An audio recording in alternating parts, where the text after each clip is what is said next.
നമ്മുടെ ആദ്യ chapter electric charges and fields. Entrance point of വ്യൂവിൽ വളരെ ഇമ്പോർട്ടൻ്റ് ആയിട്ടുള്ള രണ്ട് ചാപ്റ്ററുകളിൽ ഒന്നാണ് ഇലക്ട്രിക് ചാർജസ് ആൻഡ് ഫീൽഡ്സ്, രണ്ടാമത്തേത് ഇലക്ട്രിക് പൊട്ടൻഷ്യൽ ആൻഡ് കപ്പാസിറ്റി. അതിലാദ്യത്തെ ഇലക്ട്രിക് ചാർജസ് ആൻഡ് ഫീൽഡ്സ്. നമുക്കറിയാം, ഒരു ബോഡിയിൽ നിന്ന് ഇലക്ട്രോണുകൾ ട്രാൻസ്ഫർ ചെയ്യുമ്പോഴാണ് അവയ്ക്ക് ചാർജ് ഉണ്ടാകുന്നത്. ഇലക്ട്രോണിൻ്റെ ട്രാൻസ്ഫറാണ് ഇലക്ട്രിക് ചാർജിൻ്റെ ബേസിക് റീസൺ. ഏത് വസ്തുവിനാണോ ഇലക്ട്രോൺ നഷ്ടപ്പെട്ടത് അതിന് പോസിറ്റീവ് ചാർജും, ഏത് വസ്തുവിനാണോ ഇലക്ട്രോൺ ഗെയിൻ ഉണ്ടായത് അതിന് നെഗറ്റീവ് ചാർജും കിട്ടും. ഇലക്ട്രോൺ നഷ്ടപ്പെട്ടതിന് പോസിറ്റീവ് ചാർജും, ഇലക്ട്രോൺ ഗെയിൻ ചെയ്ത വസ്തുവിന് നെഗറ്റീവ് ചാർജും കിട്ടും. ഇലക്ട്രോണിൻ്റെ ട്രാൻസ്ഫർ കൊണ്ടാണ് ചാർജ് ഉണ്ടാകുന്നത്. ഇപ്പോൾ ഇവിടെ നിന്ന് നമ്മുടെ എൻട്രൻസ് എക്സാമിന് വരാൻ ചാൻസ് ഉള്ള ഒരു ക്വസ്റ്റ്യൻ്റെ ബേസിക് ആയിട്ടുള്ള പ്രിൻസിപ്പിളാണ് ക്വാണ്ടൈസേഷൻ പ്രിൻസിപ്പിൾ. എന്താണ് ക്വാണ്ടൈസേഷൻ പ്രിൻസിപ്പിൾ? ക്വാണ്ടൈസേഷൻ പ്രിൻസിപ്പിളിനെ ബേസ് ചെയ്തിട്ട് ഒരു ക്വസ്റ്റ്യൻ ചോദിക്കാനുള്ള സാധ്യത കൂടുതലാണ്. ക്വാണ്ടൈസേഷൻ പ്രിൻസിപ്പിൾ പറയുന്നത് ഇലക്ട്രിക് ചാർജിനൊരു മിനിമം വാല്യൂ ഉണ്ട്, അത് ഒരു ഇലക്ട്രോണിൻ്റെ ചാർജിന് ഈക്വലാണ്. ബാക്കിയുള്ള എല്ലാ ചാർജുകളും എക്സിസ്റ്റ് ചെയ്യുന്നത് ഈ മിനിമം വാല്യൂവിൻ്റെ ഇൻ്റഗ്രൽ മൾട്ടിപ്പിൾ ആയിട്ടാണ്. അതായത് ഒരു വസ്തുവിൻ്റെ ചാർജ് ഒരു ഇലക്ട്രോണിൻ്റെ ചാർജിന് ഈക്വൽ ആകാം, 2 ഇലക്ട്രോണുകളുടെ ചാർജിന് ഈക്വൽ ആകാം, 3 ഇലക്ട്രോണുകളുടെ ചാർജിന് ഈക്വൽ ആകാം. ഒരിക്കലും ഇലക്ട്രോണിൻ്റെ ചാർജിൻ്റെ ഇൻ്റഗ്രൽ മൾട്ടിപ്പിൾ അല്ലാത്തൊരു വാല്യൂ ചാർജിനുണ്ടാവുകയില്ല. ഇതാണ് ക്വാണ്ടൈസേഷൻ പ്രിൻസിപ്പിൾ. ഇത് നമ്മളൊരു ഇക്വേഷനായിട്ട് എഴുതുമ്പോൾ Q ഈക്വൽ ടു NE എന്ന് എഴുതും. അവിടെ Q കൊണ്ട് ഉദ്ദേശിച്ചത് total charge of the body. Q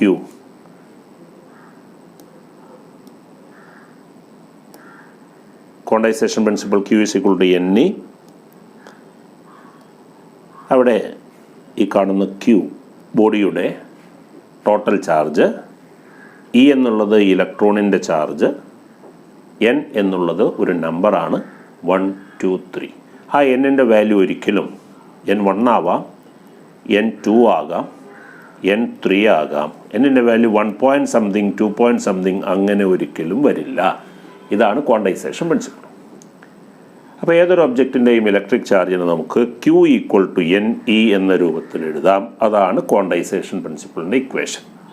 ഇനി എൻട്രൻസ് എക്സാമിന് ചോദിക്കാൻ സാധ്യതയുള്ളൊരു ചോദ്യം, 4 ഓപ്ഷനിലായിട്ട് 4 ചാർജ് തന്നിട്ട് ഇതിലേത് ഓപ്ഷനിൽ കൊടുത്ത ചാർജാണ് പോസിബിൾ അല്ലാത്തത്, അല്ലെങ്കിൽ ഏത് ഓപ്ഷനിൽ കൊടുത്ത ചാർജാണ് പോസിബിൾ ആയിട്ടുള്ളത് എന്ന രൂപത്തിലൊരു ചോദ്യം ചോദിക്കും.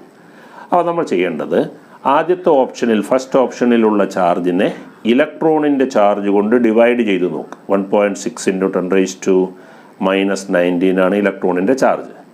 ഓരോ ഓപ്ഷനിലുള്ള ചാർജിനെയും 1.6 × 10⁻⁻19 കൊണ്ട് ഡിവൈഡ് ചെയ്ത് നോക്കണം. ആൻസർ ഹോൾ നമ്പേഴ്സ് ആയിട്ട് കിട്ടുന്നതൊക്കെ പോസിബിൾ ആണെന്നും ഫ്രാക്ഷൻ ആയിട്ടാണ് ആൻസർ വരുന്നതെങ്കിൽ അതൊന്നും പോസിബിൾ അല്ല എന്നുമാണ് എഴുതേണ്ടത്.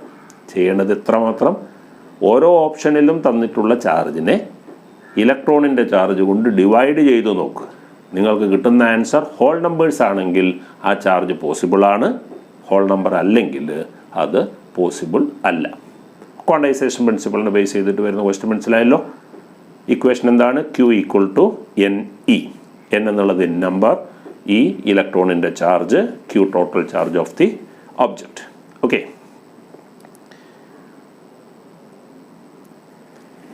അടുത്തത് mass transfer due to charging. നമ്മൾ നേരത്തെ മനസ്സിലാക്കി, ചാർജിങ് നടക്കുന്നത് ഒന്നിൽ നിന്നും മറ്റൊന്നിലേക്ക് ഇലക്ട്രോൺ ട്രാൻസ്ഫർ ആകുമ്പോഴാണ്. ഇലക്ട്രോൺ ഒരു വസ്തുവിൽ നിന്നും മറ്റൊരു വസ്തുവിലേക്ക് ട്രാൻസ്ഫർ ആയാൽ ഓട്ടോമാറ്റിക്കലി ഇലക്ട്രോണിന് മാസ് ഉള്ളത് കൊണ്ട് ഒരു മാസിൻ്റെ ട്രാൻസ്ഫർ കൂടി അവിടെ നടക്കും. ഇപ്പോൾ വസ്തുക്കൾക്ക് ചാർജ് ഉണ്ടാകുന്നതോടൊപ്പം മാസിൻ്റെ ട്രാൻസ്ഫർ കൂടി നടക്കും എന്നുള്ള കാര്യം ഉറപ്പാണ്. പോസിറ്റീവ് ചാർജുള്ള ഒരു ബോഡിക്ക് ചാർജ് ഇല്ലാത്തപ്പോഴുള്ള അതിൻ്റെ മാസിനേക്കാൾ അല്പം കുറവായിരിക്കും ചാർജിങ് നടന്നതിന് ശേഷമുള്ള മാസ്. കാരണം എന്താ? പോസിറ്റീവ് ചാർജ് എപ്പോഴാണ് കിട്ടുന്നത്? ഇലക്ട്രോൺ നഷ്ടപ്പെടുമ്പോൾ. ഇലക്ട്രോൺ നഷ്ടപ്പെടുമ്പോൾ 10 ഇലക്ട്രോണിനെ നഷ്ടപ്പെട്ടാൽ 10 ഇലക്ട്രോണിൻ്റെ മാസ് എത്രയാണോ അത്രയും മാസ് അവിടെ കുറയും. അതായത് പോസിറ്റീവ് ചാർജുള്ള ഒരു ബോഡിയുടെ മാസ് ചാർജ് ഇല്ലാത്തപ്പോഴുള്ള അതിൻ്റെ മാസുമായി കമ്പയർ ചെയ്യുമ്പോൾ ഒരല്പം കുറവായിരിക്കും. നേരെ മറിച്ച് നെഗറ്റീവ് ചാർജുള്ള ഒരു വസ്തുവിൻ്റെ മാസ് ചാർജ് ഇല്ലാത്തപ്പോഴുള്ള അതിൻ്റെ മാസുമായി കമ്പയർ ചെയ്യുമ്പോൾ ഒരല്പം കൂടുതലായിരിക്കും. ഈ മാസ് എത്രയാണ് ചാർജിങ് നടന്നപ്പോൾ സംഭവിച്ച മാസിൻ്റെ ട്രാൻസ്ഫർ എത്രയാണ് എന്ന രൂപത്തിൽ ചോദ്യം ചോദിക്കാറുണ്ട്. അതിന് ആൻസർ കണ്ടെത്താൻ 2 സ്റ്റെപ്പുകളിലൂടെ ചിന്തിച്ചാൽ മതി.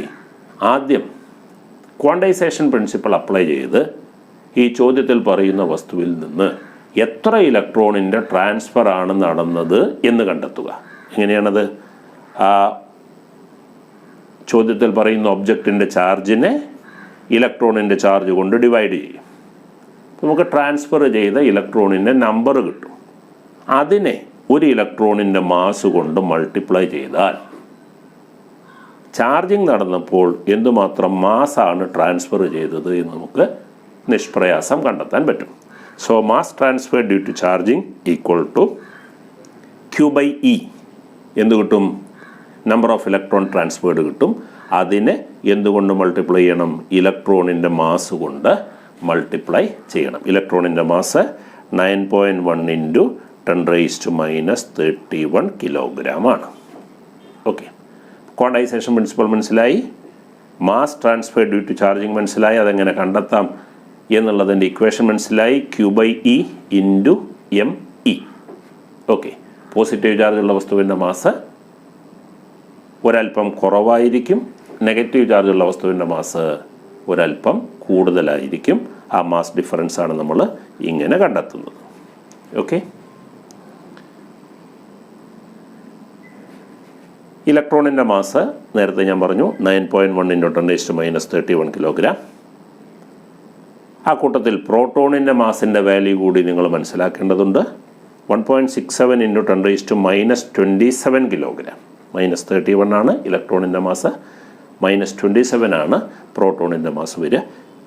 ചില പ്രോബ്ലങ്ങളിൽ ഇവ തമ്മിലുള്ള മാസ് റിലേഷൻ, പ്രോട്ടോണിൻ്റെ മാസും ഇലക്ട്രോണിൻ്റെ മാസും തമ്മിലുള്ള റിലേഷൻ നമുക്ക് ഉപകാരം ചെയ്യും. പ്രോട്ടോണിൻ്റെ മാസ് ഇലക്ട്രോണിൻ്റെ മാസ് ഇൻറ്റു 1840, ഇലക്ട്രോണിൻ്റെ മാസ് ഇൻറ്റു 1840, അതാണ് പ്രോട്ടോണിൻ്റെ മാസ്. മറ്റൊരു കാര്യം നിങ്ങൾക്കറിയാവുന്നതാണ്, പ്രോട്ടോണിൻ്റെ ചാർജും ഇലക്ട്രോണിൻ്റെ ചാർജും ഈക്വലാണ്. അതിൻ്റെ വാല്യൂ 1.6 ഇൻറ്റു 10⁻⁻19 കൂളം. എല്ലാവർക്കും അറിയാം പ്രോട്ടോണിൻ്റെ ചാർജ് പോസിറ്റീവായിരിക്കും, ഇലക്ട്രോണിൻ്റേത് നെഗറ്റീവായിരിക്കും. മാഗ്നിറ്റ്യൂഡ് രണ്ടും സെയിം ആണ്, 1.6 ഇൻറ്റു 10⁻⁻19 കൂളം. ഓക്കെ,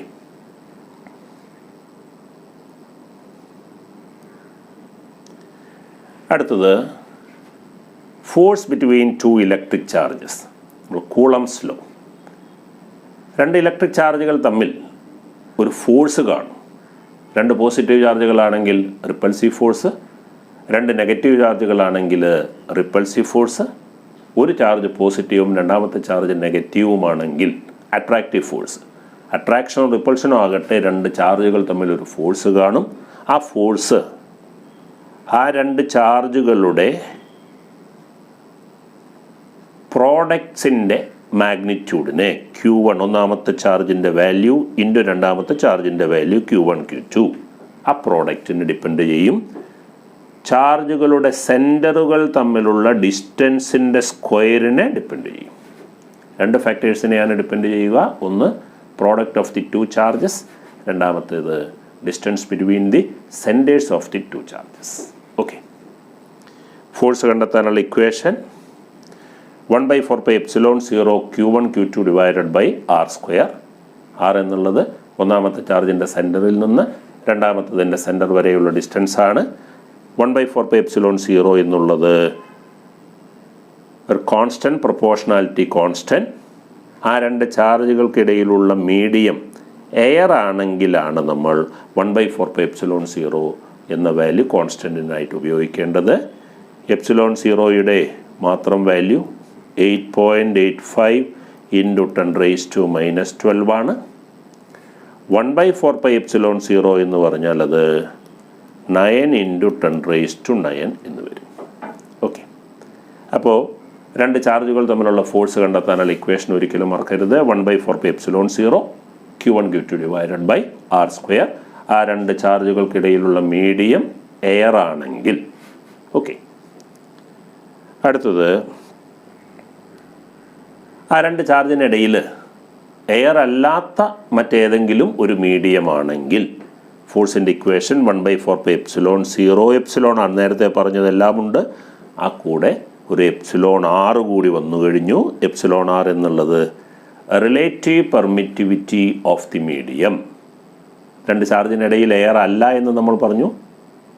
എയർ അല്ലാത്ത വേറെ ഏതാണോ മീഡിയം, ആ മീഡിയത്തിൻ്റെ റിലേറ്റീവ് പെർമിറ്റിവിറ്റിയാണ് εr എന്ന സിമ്പൽ കൊണ്ട് റെപ്രസെൻ്റ് ചെയ്യുന്നത്. റിലേറ്റീവ് പെർമിറ്റിവിറ്റി, അതിന് പറയുന്ന മറ്റൊരു പേര് dielectric constant of the medium. രണ്ട് ഇക്വേഷൻ നിങ്ങൾക്ക് വളരെ ഫെമിലിയർ ആണ്. മീഡിയം എയർ ആണെങ്കിൽ 1/4πε0 Q1 Q2 / R². Medium air അല്ലെങ്കിൽ 1/4πε0 εr Q1 Q2 / R². ഇവിടെ നിന്ന് പണ്ട് കാലത്തൊക്കെ എൻട്രൻസിന് ചോദിച്ചു വന്നിരുന്നൊരു ചോദ്യം ഇതാണ്. രണ്ട് ചാർജുകൾ, ആ രണ്ട് ചാർജിനിടയിൽ മീഡിയം എയർ ആകുമ്പോൾ ഉള്ള ഫോഴ്സ് 50 ന്യൂട്ടൺ. ആ രണ്ട് ചാർജിനിടയിലുള്ള മീഡിയം റീപ്ലേസ് ചെയ്തു, എയറിനെ മാറ്റി മറ്റൊരു ഡൈ ഇലക്ട്രിക് മീഡിയം കൊണ്ടുവച്ചു ആ രണ്ട് ചാർജിനിടയിൽ. അപ്പോഴുള്ള ഫോഴ്സ് 40 ന്യൂട്ടൺ. നേരത്തെ എയർ ആയിരുന്നപ്പോൾ 50 ആയിരുന്നു. എയറിനെ മാറ്റി മറ്റൊരു ഡൈ ഇലക്ട്രിക് മീഡിയം കൊണ്ടുവച്ചപ്പോൾ അത് 40 ആയി. അങ്ങനെയാണെങ്കിൽ ആ കൊണ്ടുവച്ച മീഡിയത്തിൻ്റെ റിലേറ്റീവ് പെർമിറ്റിവിറ്റി എത്രയാണ്? പണ്ട് കാലത്ത് ചോദിച്ച ചോദ്യം. എന്താ ചെയ്യേണ്ടത്? ഫോഴ്സിൻ്റെ ഇക്വേഷൻ എഴുതുന്നു. മീഡിയം എയർ ആണെങ്കിൽ, മീഡിയം എയർ അല്ലെങ്കിൽ, ഈ രണ്ട് ഇക്വേഷനെ ഡിവൈഡ് ചെയ്താൽ F medium divided by F air ചെയ്താൽ Q1 Q2 / R² ക്യാൻസലായിപ്പോയി, 4πε0 ക്യാൻസലായിപ്പോയി. ഇനി ഡിവൈഡ് ചെയ്യുമ്പോൾ ശ്രദ്ധിക്കണം, F medium divided by F air equal to, ഇതിനകത്ത് ബാക്കി എന്താ, 1/εr എന്നാണ് വരിക. F medium divided by F air equal to 1/εr എന്ന് വരും. εr അല്ലേ നമ്മളോട് കണ്ടെത്താൻ പറഞ്ഞത്? F medium 40 newton, F air 50 newton. So εr is equal to F air divided by F medium, that is equal to 50 divided by 40 എന്ന് വരും. Okay, ഇപ്പോൾ രണ്ട് ഇലക്ട്രിക് ചാർജുകൾ തമ്മിലുള്ള ഫോഴ്സ് മീഡിയം എയർ ആണെങ്കിൽ, മീഡിയം എയർ അല്ലെങ്കിൽ, മറ്റേതെങ്കിലും ഒരു ഡൈ ഇലക്ട്രിക് മീഡിയം ആണെങ്കിൽ. ഓക്കെ, ഇനി മൂന്നാമതൊരു ഇക്വേഷൻ, രണ്ട് ചാർജുകൾ തമ്മിലുള്ള ഫോഴ്സ് കണ്ടെത്താൻ തന്നെയാണ്. അവിടെ ആ രണ്ട് ചാർജിനിടയിൽ കുറച്ച് സ്ഥലത്ത് ഒരു ഡൈ ഇലക്ട്രിക് മീഡിയം, ബാക്കി സ്ഥലത്ത് എയർ. ഈ ഇക്വേഷനെ ബേസ് ചെയ്തിട്ടുള്ള ക്വസ്റ്റ്യൻ ചോദിക്കാനുള്ള സാധ്യത വളരെ കുറവാണ്. എന്നിരുന്നാലും വളരെ അപൂർവമായിട്ട് ചോദിച്ചു കണ്ടിട്ടുണ്ട്. അതുകൊണ്ടാണ് പറയുന്നത്. രണ്ട് ചാർജുകൾ Q1 Q2, അതിനിടയിൽ കുറച്ചു സ്ഥലത്ത് എയർ, ബാക്കി സ്ഥലത്തൊരു ഡൈ ഇലക്ട്രിക് മീഡിയം. മൊത്തം എയർ ആണെങ്കിൽ ഇതാണ് ഇക്വേഷൻ. ആ രണ്ട് ചാർജിനിടയിൽ മൊത്തം ഡൈ ഇലക്ട്രിക് ആണെങ്കിൽ ഇതാണ് ഇക്വേഷൻ. ഇനി പറയാൻ പോകുന്നത് ടോട്ടൽ ഡിസ്റ്റൻസ് R ആണ്. അതിൽ എക്സ് ഡിസ്റ്റൻസിൽ ഒരു ഡൈ ഇലക്ട്രിക്, ബാക്കി R-X ഡിസ്റ്റൻസിൽ എയർ. ഇപ്പോൾ ഒരു ന്യൂമറിക്കൽ എക്സാമ്പിൾ പറഞ്ഞാൽ ടോട്ടൽ ഡിസ്റ്റൻസ് 10 സെൻറ്റിമീറ്റർ. ആ 10 സെൻറ്റിമീറ്ററിൽ 2 സെൻറ്റിമീറ്റർ തിക്നെസ്സിൽ ഒരു ഡൈ ഇലക്ട്രിക്, ബാക്കി 8 സെൻറ്റിമീറ്റർ എയർ. ഇപ്പോൾ ജനറലൈസ് ചെയ്ത് പറയുന്നു, ടോട്ടൽ ഡിസ്റ്റൻസ് R ആണ്. അതിൽ എക്സ് ഡിസ്റ്റൻസിൽ ഒരു ഡൈ ഇലക്ട്രിക്, റിമൈനിങ് ഡിസ്റ്റൻസിൽ, അതായത് r-x ഡിസ്റ്റൻസിൽ എയർ. അങ്ങനെ വരുമ്പോൾ ഫോഴ്സ് കണ്ടെത്താനുള്ള ഇക്വേഷൻ ഇതാണ്. 1/4πε0 Q1 Q2. നേരത്തെ പറഞ്ഞ പോലെ തന്നെ ആ ഡിസ്റ്റൻസിലാണ് മാറ്റം വരുന്നത്. ഡിസ്റ്റൻസ് എഴുതിക്കുന്നത് ശ്രദ്ധിക്കൂ.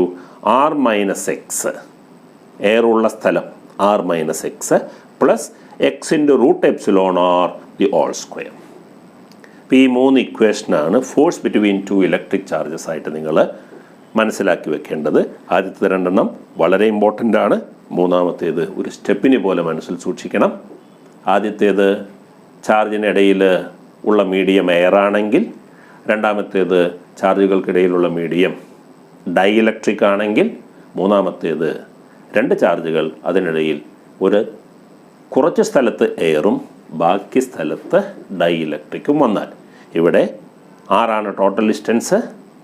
അതിൽ എക്സ് ഡിസ്റ്റൻസിൽ ഒരു ഡൈഇലക്ട്രിക് ഉണ്ട്, r-x ഡിസ്റ്റൻസിൽ എയർ ആണ്. അങ്ങനെയാണെങ്കിൽ ഫോഴ്സിൻ്റെ ഇക്വേഷൻ. ഓക്കെ,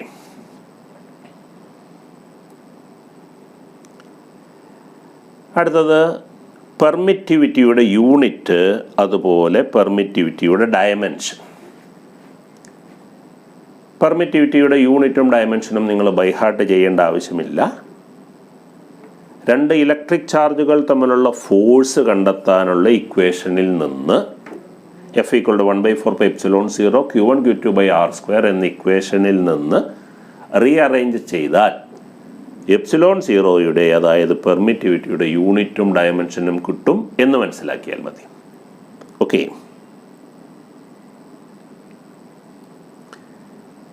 ഫോഴ്സിൻ്റെ ഇക്വേഷനിൽ നിന്ന് 2 ഇലക്ട്രിക് ചാർജുകൾ തമ്മിലുള്ള ഫോഴ്സിൻ്റെ ഇക്വേഷൻ എടുക്കുന്നു. അതിനെ നമ്മൾ റീഅറേഞ്ച് ചെയ്തിട്ട് അതിൽ നിന്നും നമുക്ക് എന്ത് കണ്ടെത്താൻ പറ്റും? പെർമിറ്റിവിറ്റിയുടെ യൂണിറ്റും ഡയമെൻഷനും കണ്ടെത്താൻ പറ്റും. പെർമിറ്റിവിറ്റിയുടെ യൂണിറ്റും ഡയമെൻഷനും. ഓക്കെ, എങ്ങനെ കണ്ടെത്താം? ശ്രദ്ധിക്കുക.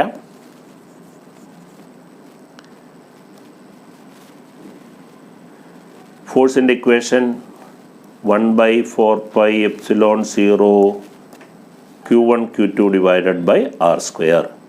പെർമിറ്റിവിറ്റിക്ക് വേണ്ടി റീഅറേഞ്ച് ചെയ്യുമ്പോൾ ε0 = Q1 Q2 ന്യൂമറേറ്ററിൽ എഫ് താഴേക്ക് വരും, 4πr².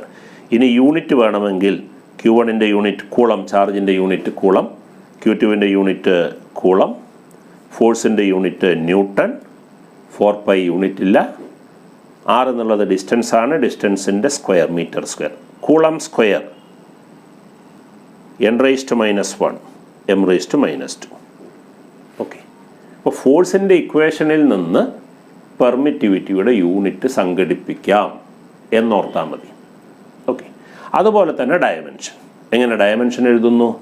ചാർജിൻ്റെ ഡയമെൻഷൻ എഴുതണം. ചാർജിൻ്റെ dimension current into time, IT. Dimension എഴുതുമ്പോൾ കറണ്ടിൻ്റെ ഡയമെൻഷൻ ഒന്നുകിൽ I എന്ന് എഴുതാം, അല്ലെങ്കിൽ A എന്ന് എഴുതാം.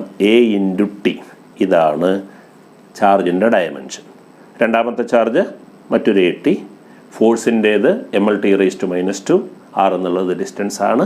അങ്ങനെ ഫോഴ്സിൻ്റെ ഇക്വേഷനിൽ നിന്ന് നമുക്ക് പെർമിറ്റിവിറ്റിയുടെ യൂണിറ്റും ഡയമെൻഷനും സംഘടിപ്പിച്ചെടുക്കാൻ പറ്റും. ഇത്രയും ഓർത്താൽ മതി. ബാക്കി സംഘാടനം അത് സംഘടിപ്പിക്കുന്നത് എക്സാമിനേഷൻ ഹാളിൽ നിന്ന്. ഒരിക്കലും യൂണിറ്റും ഡയമെൻഷനും ബൈഹാർട്ട് ചെയ്യേണ്ട ആവശ്യമില്ല. ഓക്കെ,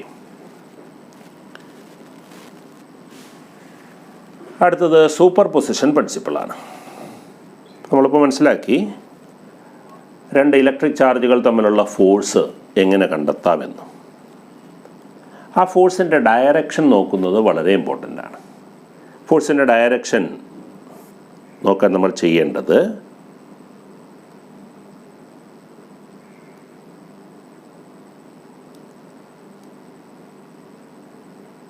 രണ്ട് ചാർജുകൾ, ഒന്നാമത്തെ ചാർജ് Q1, രണ്ടാമത്തെ ചാർജ് Q2. ആ ചാർജുകളെ ജോയിൻ ചെയ്ത് നമ്മളൊരു സ്ട്രെയിറ്റ് ലൈൻ വരയ്ക്കുന്നു.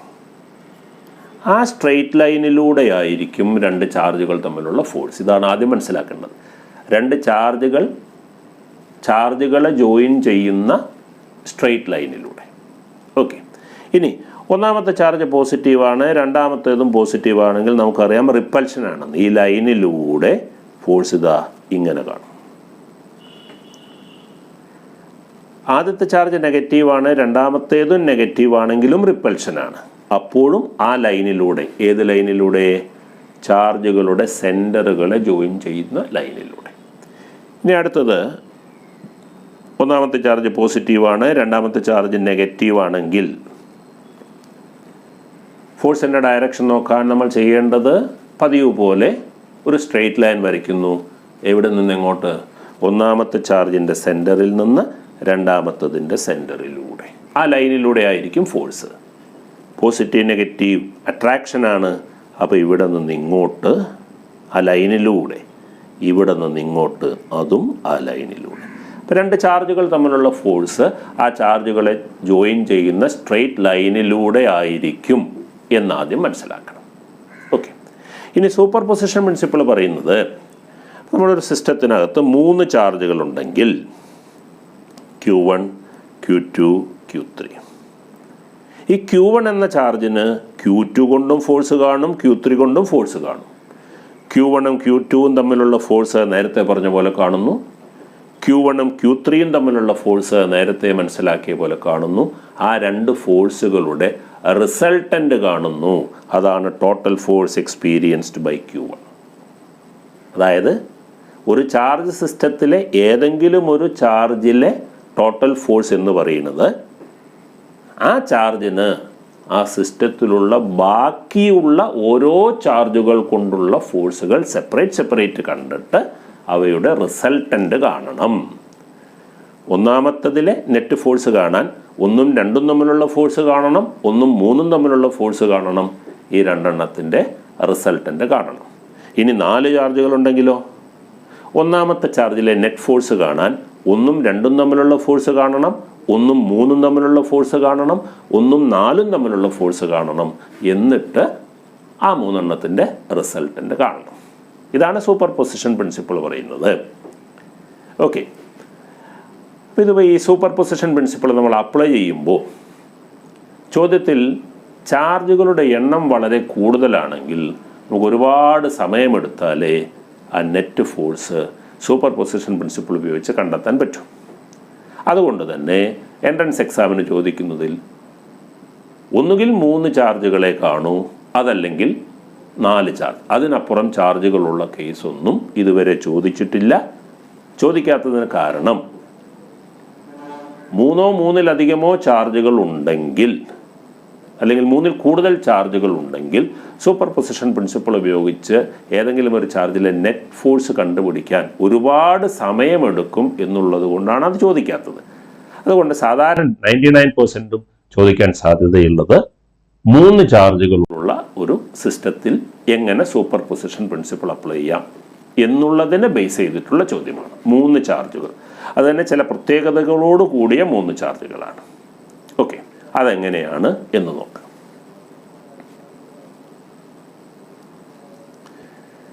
Three charges placed at the corners of an equilateral triangle. ഏതെങ്കിലും ട്രയാങ്കിൾ അല്ല, ഇക്വിലാറ്ററൽ ട്രയാങ്കിൾ ആണ്. സൈഡ് ലെങ്ത് സെയിം ആണ്. 3 ചാർജുകൾ ഏതെങ്കിലും ചാർജുകളല്ല. എക്സാമിന് ചോദിക്കുന്നത് ഈക്വൽ ആയിരിക്കും, അതുപോലെ സിമിലർ ആയിരിക്കും. ഒന്നുകിൽ എല്ലാം പോസിറ്റീവായിരിക്കും, അല്ലെങ്കിൽ എല്ലാം നെഗറ്റീവായിരിക്കും. 3 എണ്ണം ഈക്വലുമായിരിക്കും. ഇത്തരം കേസിൽ 3 equal and similar charges placed at the corners of an equilateral triangle. ഒരു ഇക്വിലാറ്ററൽ ട്രയാങ്കിളിൻ്റെ 3 കോർണറുകളിലായി 3 ഈക്വലായ സിമിലർ ചാർജുകൾ കൊണ്ടുവച്ചാൽ സൂപ്പർ പൊസിഷൻ പ്രിൻസിപ്പിൾ എങ്ങനെ അപ്ലൈ ചെയ്യാം എന്ന് നോക്കാം. ഓക്കെ, ഇക്വിലാറ്ററൽ ട്രയാങ്കിളാണ്. ഇതാണ് ഒന്നാമത്തെ ചാർജ്, ഇത് രണ്ടാമത്തെ ചാർജ്, ഇത് മൂന്നാമത്തെ ചാർജ്. നമുക്ക് ആദ്യം ഈ ഒന്നാമത്തെ ചാർജിലെ ഫോഴ്സുകൾ, 1ഉം 2ഉം തമ്മിൽ ഫോഴ്സ് കാണും, 1ഉം 3ഉം തമ്മിൽ ഫോഴ്സ് കാണും. ഒന്നാമത്തെ ചാർജും രണ്ടാമത്തെ ചാർജും തമ്മിലുള്ള ഫോഴ്സ് രണ്ടും പോസിറ്റീവ് അല്ലേ, റിപ്പൽഷൻ ഇങ്ങോട്ട്. ഒന്നാമത്തെ ചാർജും മൂന്നാമത്തെ ചാർജും തമ്മിലുള്ള ഫോഴ്സ് അതും റിപ്പൽഷൻ ഇങ്ങോട്ട്. ഈ രണ്ട് ഫോഴ്സുകൾ ഒരേ മാഗ്നിറ്റ്യൂഡുള്ളതായിരിക്കും. ഒന്നാമത്തെ ചാർജിൽ അനുഭവപ്പെടുന്ന രണ്ട് ഫോഴ്സുകളും ഒരേ മാഗ്നിറ്റ്യൂഡുള്ളതായിരിക്കും. എന്താ കാരണം? ചാർജുകൾ സെയിം മാഗ്നിറ്റ്യൂഡാണ്, ചാർജുകൾ തമ്മിലുള്ള ഡിസ്റ്റൻസ് സെയിം ആണ്. ഇനി മറ്റൊരു വിശേഷം, ഇക്വലാറ്ററൽ ട്രയാങ്കിൾ ആയതുകൊണ്ട് ഈ ആംഗിൾ 60 ആണ്, അതുകൊണ്ട് ഈ ആംഗിളും 60 വരും. So net force on the first charge എഫിൻ്റെയും റിസൾട്ടൻ്റെ രണ്ടും തമ്മിലുള്ള ആംഗിൾ 60 ഡിഗ്രി വരും. Root of F square plus F square plus 2 into F into cos 60 ഈ ഇക്വേഷൻ ഉപയോഗിച്ചാണ് ചെയ്യേണ്ടത്. അങ്ങനെ നമ്മൾ ചെയ്തു വരുമ്പോൾ റൂട്ട് 3f എന്ന് കിട്ടും. കോസ് 60 1/2 ആണേ. കോസ് 60 1/2 സിംപ്ലിഫൈ ചെയ്യുമ്പോൾ റൂട്ട് 3 ഇൻറ്റു എഫ് കൊണ്ട് ഉദ്ദേശിച്ചത് ഏതെങ്കിലും രണ്ട് ചാർജുകൾ തമ്മിലുള്ള ഫോഴ്സ്. ഇനി നമ്മൾ രണ്ടാമത്തെ ചാർജിലേക്ക് വന്നാലോ, രണ്ടാമത്തതും ഒന്നാമത്തതും തമ്മിൽ ഫോഴ്സ് കാണും എഫ്, 2ഉം 3ഉം തമ്മിൽ ഫോഴ്സ് കാണും എഫ്, ഒരേ മാഗ്നിറ്റ്യൂഡ്. ഇത് രണ്ടും തമ്മിലുള്ള ആംഗിൾ 60 തന്നെ വരും. Resultant force root 3f.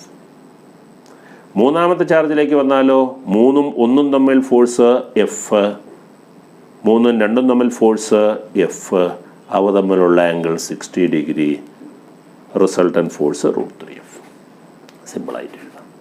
Okay, 3 equal and similar charges എവിടെയാണ് അവ ഉള്ളത്? ഇക്വലാറ്ററൽ ട്രയാങ്കിളിൻ്റെ 3 വെർട്ടെക്സുകളിൽ.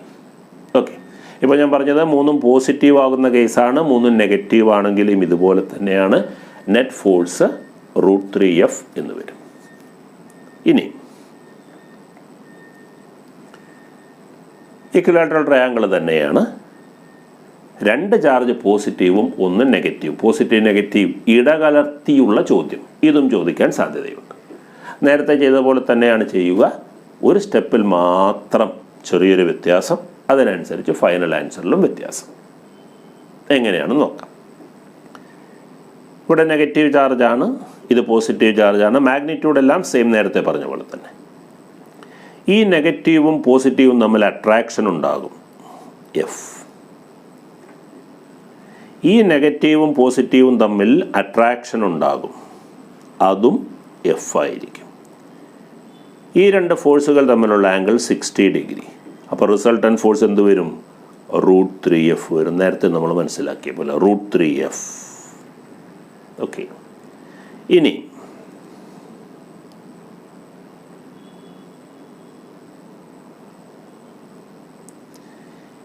ഈ പോസിറ്റീവും തമ്മിലുള്ള റിപ്പൽഷൻ ഫോഴ്സ് നേരത്തെ മനസ്സിലാക്കിയ പോലെ എഫ് ഇങ്ങോട്ട്.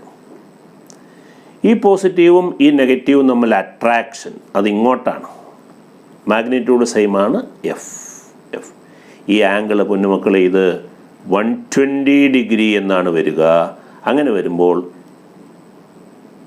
ഈ കോർണറിലുള്ള ചാർജിലെ നെറ്റ് ഫോഴ്സ് എഫ് എന്ന് വരും. നേരത്തെ പറഞ്ഞ ഇക്വേഷൻ ഉപയോഗിച്ച് കാൽക്കുലേറ്റ് ചെയ്യുമ്പോൾ റൂട്ട് 3f എന്നുള്ളതിന് പകരം എഫ് എന്നു തന്നെ കിട്ടും. കാരണം ആംഗിൾ 120 ആണ്. കോസ് 120 എന്നുള്ളത് -1/2 ആണ്. ഇവിടെ നമ്മൾ കോസ് 60 വെച്ചിട്ടാണ് ചെയ്തത്. കോസ് 60 1/2ഉം കോസ് 120 -1/2 ആണ്. അപ്പോൾ net force on this charge F. ഇനി ഇവൻ്റെ ഈ വെർട്ടെക്സിലുള്ള ചാർജിൻ്റെ അവസ്ഥയോ നേരത്തെ ചെയ്ത പോലെ ചെയ്യാം. പോസിറ്റീവ് റിപ്പൽഷൻ ഇങ്ങോട്ട്, പോസിറ്റീവ് നെഗറ്റീവ് അട്രാക്ഷൻ ഇങ്ങോട്ട്. മാഗ്നിറ്റ്യൂഡ് സെയിം ആണ് എഫ്. ആംഗിൾ നേരത്തെ പറഞ്ഞ പോലെ തന്നെ 120 ഡിഗ്രി. അപ്പം നെറ്റ് ഫോഴ്സ് ഇവനെ പോലെ തന്നെ എഫ് എന്ന് വരും. ഈ ചാർജിലെ നെറ്റ് ഫോഴ്സ് എഫ്, ഈ ചാർജിലെ നെറ്റ് ഫോഴ്സ് എഫ്, ഈ ചാർജിലെ നെറ്റ് ഫോഴ്സ് റൂട്ട് 3f. ഞാൻ ചെയ്തത് ആദ്യം പറഞ്ഞത് 3 വെർട്ടെക്സിലും പോസിറ്റീവ് ചാർജ്, അതുപോലെ തന്നെയാണ് 3 വെർട്ടെക്സിലും നെഗറ്റീവ് ചാർജ് ആണെങ്കിലും. ഇനി ഒരു വെർട്ടെക്സിലെ ചാർജ് പോസിറ്റീവ് എടുത്ത് മാറ്റി പകരം നെഗറ്റീവ് കൊണ്ടുവച്ചു. അപ്പോൾ ഇതാണ് അവസ്ഥ. ഇനി 2 നെഗറ്റീവും ഒരു പോസിറ്റീവ് ആണെങ്കിലും അങ്ങനെ വന്നാലും ഇതുപോലെ നമുക്ക് ചിന്തിച്ച് ചെയ്യാവുന്നതാണ്. 2 ചാർജുകൾ തമ്മിലുള്ള ഫോഴ്സിൻ്റെ ഡയറക്ഷൻ നോക്കുന്നത് എങ്ങനെ?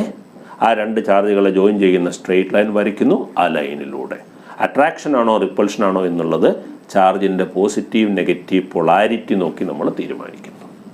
ഓക്കെ, റിസൾട്ടൻറ്റ് ഫോഴ്സ് കണ്ടെത്താനുള്ള equation √F1² plus F2² plus 2F1F2 cos theta. Theta എന്നുള്ളത് രണ്ട് ഫോഴ്സുകൾ തമ്മിലുള്ള ആംഗിൾ. ഇവിടെ നമ്മളിപ്പോൾ ഡിസ്കസ് ചെയ്ത കേസിൽ ചില കേസുകളിൽ ആംഗിൾ 60 എന്നെടുക്കണം, മറ്റു ചില കേസിൽ ആംഗിൾ 120 എന്നെടുക്കണം. കോസ് 120 -1/2 ആണ്, കോസ് 60 1/2 ആണ്. ഓക്കെ,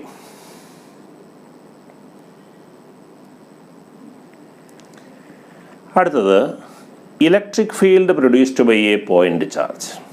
ഒരു പോയിന്റ് ചാർജ് പ്രൊഡ്യൂസ് ചെയ്യുന്ന ഇലക്ട്രിക് ഫീൽഡ്. എന്താണാവോ പോയിന്റ് ചാർജ് എന്നാൽ?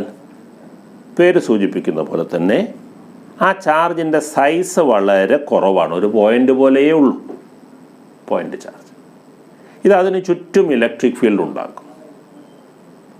ഒരു പോയിന്റ് ചാർജ്, ആ ചാർജിൻ്റെ വാല്യൂ Q ആവട്ടെ, ആ ചാർജിൽ നിന്നും r ഡിസ്റ്റൻസ് അകലെയുള്ള ഒരു പോയിന്റിൽ ഉണ്ടാക്കുന്ന ഇലക്ട്രിക് ഫീൽഡ് കണ്ടുപിടിക്കാനുള്ള ഇക്വേഷൻ. ഇലക്ട്രിക് ഫീൽഡ് എന്നുള്ളത് കൊണ്ട് നമ്മൾ ഉദ്ദേശിക്കുന്നത് ഇൻറ്റൻസിറ്റി ഓഫ് ഇലക്ട്രിക് ഫീൽഡ് എന്നാണ്. ഇലക്ട്രിക് ഫീൽഡ് എന്ന വാക്ക് മാത്രമേ ചോദ്യത്തിൽ കാണൂ. ഉദ്ദേശിക്കുന്നത് intensity of electric field. Intensity of electric field produced by a point charge കണ്ടുപിടിക്കാനുള്ള ഇക്വേഷൻ ഒരിക്കലും മറക്കരുത്. 1/4πε0 Q/r². Q എന്നുള്ളത് ആ പോയിന്റ് ചാർജിൻ്റെ മാഗ്നിറ്റ്യൂഡാണ്. R എന്നുള്ളത് പോയിന്റ് ചാർജിൽ നിന്നും ഏത് പോയിന്റിലെ ഇലക്ട്രിക് ഫീൽഡാണോ കണ്ടെത്തേണ്ടത് ആ പോയിന്റ് വരെയുള്ള ഡിസ്റ്റൻസാണ്. 1/4πε0 Q/r².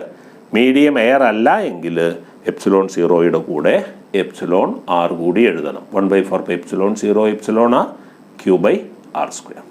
ഓക്കെ, ഇനി ഇലക്ട്രിക് ഫീൽഡിൻ്റെ ഡയറക്ഷൻ കണ്ടുപിടിക്കുന്നത് വളരെ ഇമ്പോർട്ടൻ്റ് ആണ്.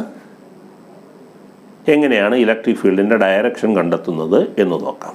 നേരത്തെ ഫോഴ്സിൻ്റെ ഡയറക്ഷൻ കണ്ടുപിടിച്ച പോലെ തന്നെ ആദ്യം നമ്മൾ ചെയ്യേണ്ടത് ഇലക്ട്രിക് ഫീൽഡ് പ്രൊഡ്യൂസ് ചെയ്യുന്ന ചാർജിനെ ഏത് പോയിന്റിലെ ഇലക്ട്രിക് ഫീൽഡാണോ കണ്ടുപിടിക്കേണ്ടത് ആ പോയിന്റുമായി ജോയിൻ ചെയ്തൊരു സ്ട്രെയിറ്റ് ലൈൻ വരയ്ക്കുക എന്നുള്ളതാണ്.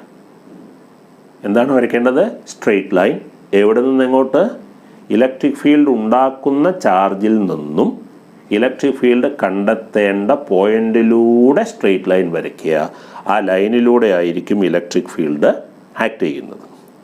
ഇനി ഇലക്ട്രിക് ഫീൽഡ് പ്രൊഡ്യൂസ് ചെയ്യുന്ന ചാർജ് പോസിറ്റീവ് ആണെങ്കിൽ ഇവിടുത്തെ ഇലക്ട്രിക് ഫീൽഡിൻ്റെ ഡയറക്ഷൻ നേരത്തെ പറഞ്ഞ ലൈനിലൂടെ എവേ ഫ്രം ദി ചാർജ് ആയിരിക്കും. ഓക്കെ, ഇനി ഇലക്ട്രിക് ഫീൽഡ് പ്രൊഡ്യൂസ് ചെയ്യുന്നത് നെഗറ്റീവ് ചാർജ് ആണെങ്കിൽ,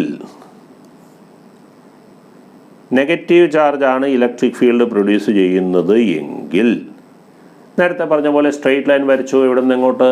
ചാർജിൽ നിന്നും ഇലക്ട്രിക് ഫീൽഡ് കണ്ടെത്തേണ്ട പോയിന്റിലൂടെ സ്ട്രെയിറ്റ് ലൈൻ വരച്ചു. ആ ലൈനിലൂടെ നെഗറ്റീവ് ചാർജ് ആണെങ്കിൽ ആ ലൈനിലൂടെ ചാർജിന് അടുത്തേക്കും. വളരെ ഇമ്പോർട്ടൻ്റ് ആണ്. Electric field produced by a point charge is directed along the line joining the charge to the point, away from the charge if the charge is positive and towards the charge if the charge is negative. ഒരിക്കലും മറക്കരുത്. Intensity of electric field കണ്ടെത്താനുള്ള equation, അതിൻ്റെ magnitude കണ്ടെത്താനുള്ള equation 1/4πε0 Q/r². Okay,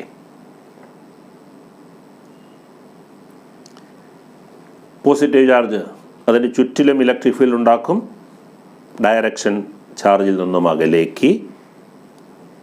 negative charge ഉണ്ടാക്കുന്ന electric field അതിനടുത്തേക്ക്. Okay,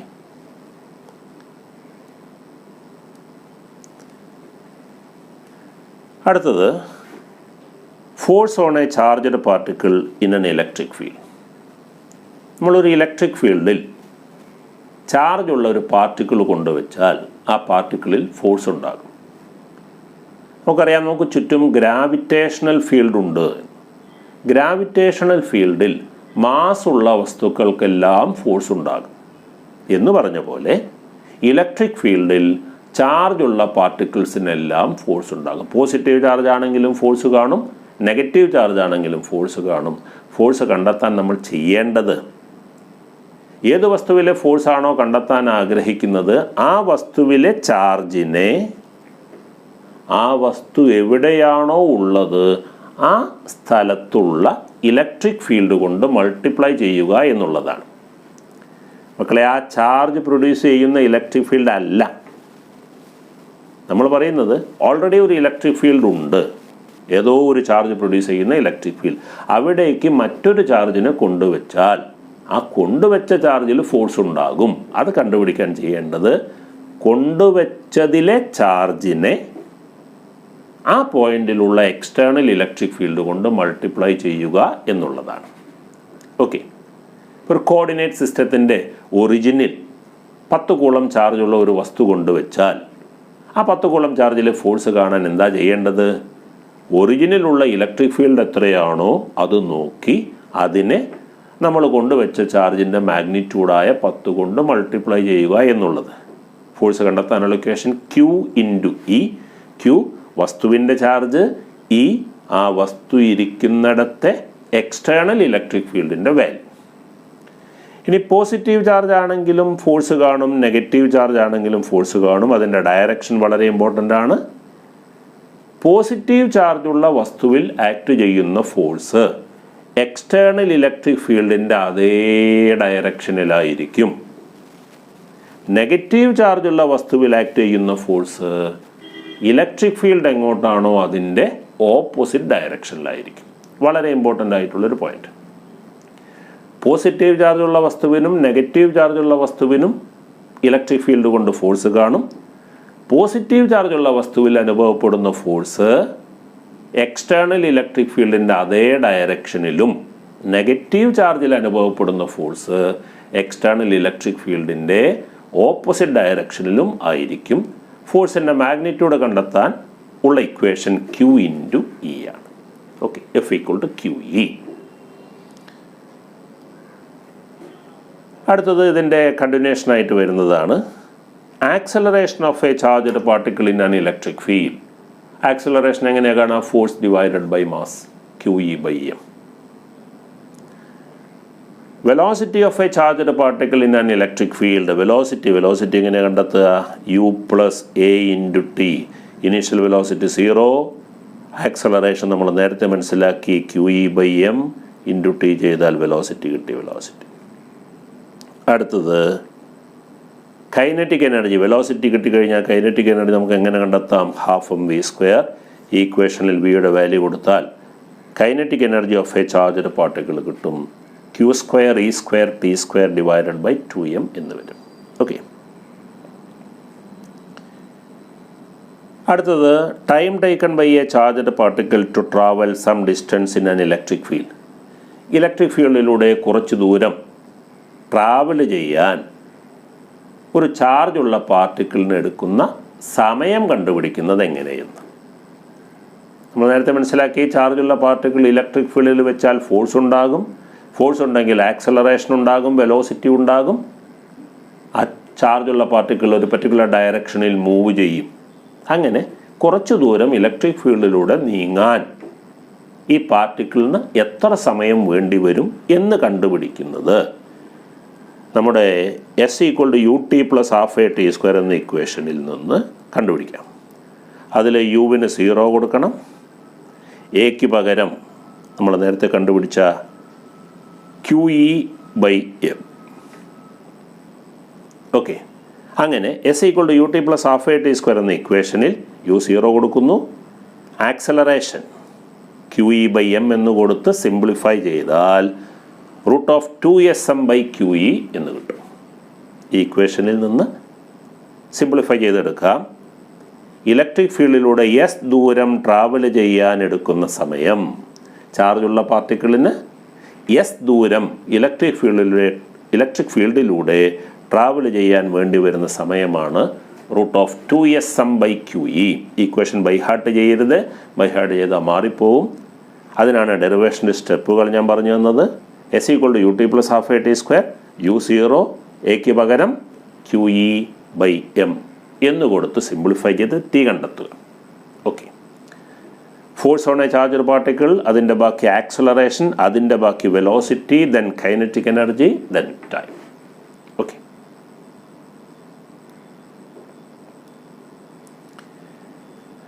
അടുത്തത് path of a charged particle in an electric field. Electric ഫീൽഡിൽ ചാർജുള്ള പാർട്ടിക്കിൾ കൊണ്ടുവച്ചാൽ അതിൽ ഫോഴ്സ് ഉണ്ടാകും. പാർട്ടിക്കിൾ ഫ്രീ ആണെങ്കിൽ ആ ഫോഴ്സിൻ്റെ ഡയറക്ഷനിൽ പാർട്ടിക്കിൾ മൂവ് ചെയ്യും. ആ പാർട്ടിക്കിൾ ഫോളോ ചെയ്യുന്ന പാത്തിൻ്റെ ഷേപ്പ് എന്താണ് എന്ന രൂപത്തിൽ ചോദ്യങ്ങൾ വരാറുണ്ട്. അത് രണ്ട് തരത്തിൽ നമ്മൾ മനസ്സിലാക്കണം. ഒന്ന്, ഇലക്ട്രിക് ഫീൽഡിലേക്ക് കടക്കുമ്പോഴുള്ള ആ പാർട്ടിക്കിളിൻ്റെ വെലോസിറ്റി 0 ആണെങ്കിൽ, ഇലക്ട്രിക് ഫീൽഡിലേക്ക് കടക്കുന്ന ആ ഇൻസ്റ്റൻറ്റിൽ പാർട്ടിക്കിളിന് വെലോസിറ്റി ഇല്ല, ഇനീഷ്യൽ വെലോസിറ്റി 0.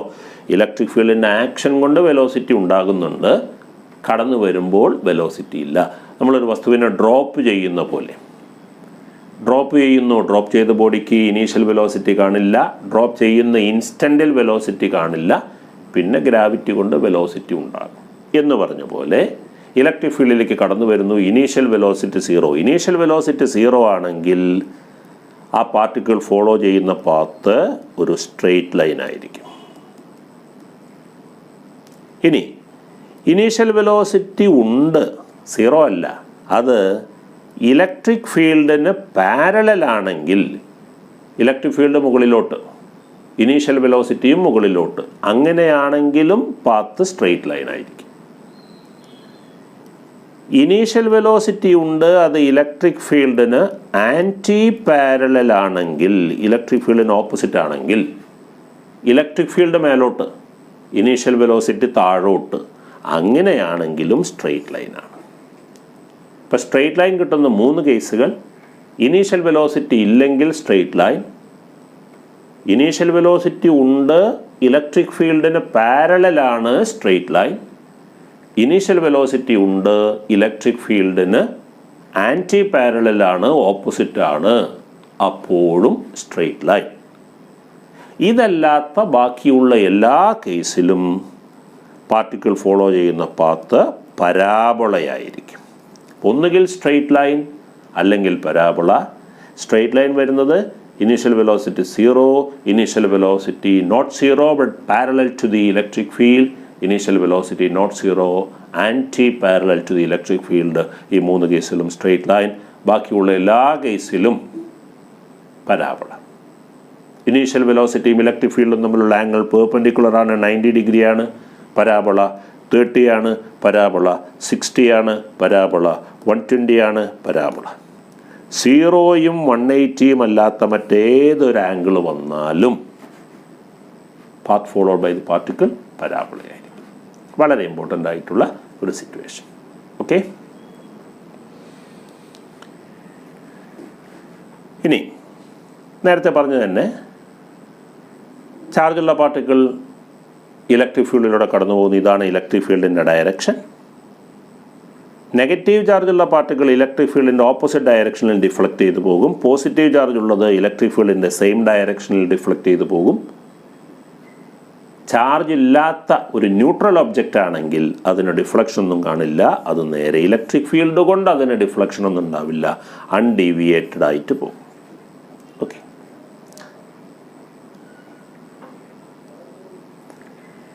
അടുത്തത് വളരെ ഇമ്പോർട്ടൻ്റ് ആയിട്ടുള്ളൊരു കാര്യം, നേരത്തെ പറഞ്ഞതിൻ്റെ ബാക്കിയാണ്. Deflection of a charged particle entering into an electric field with its velocity perpendicular to the magnetic perpendicular to the field, electric field. Electric ഫീൽഡിന് പെർപെൻഡിക്കുലറായിട്ട് ചാർജുള്ള പാർട്ടിക്കിൾ വരുന്നു. എന്താണ് ഇലക്ട്രിക് ഫീൽഡിന് പെർപെൻഡിക്കുലറായിട്ടുള്ളത്?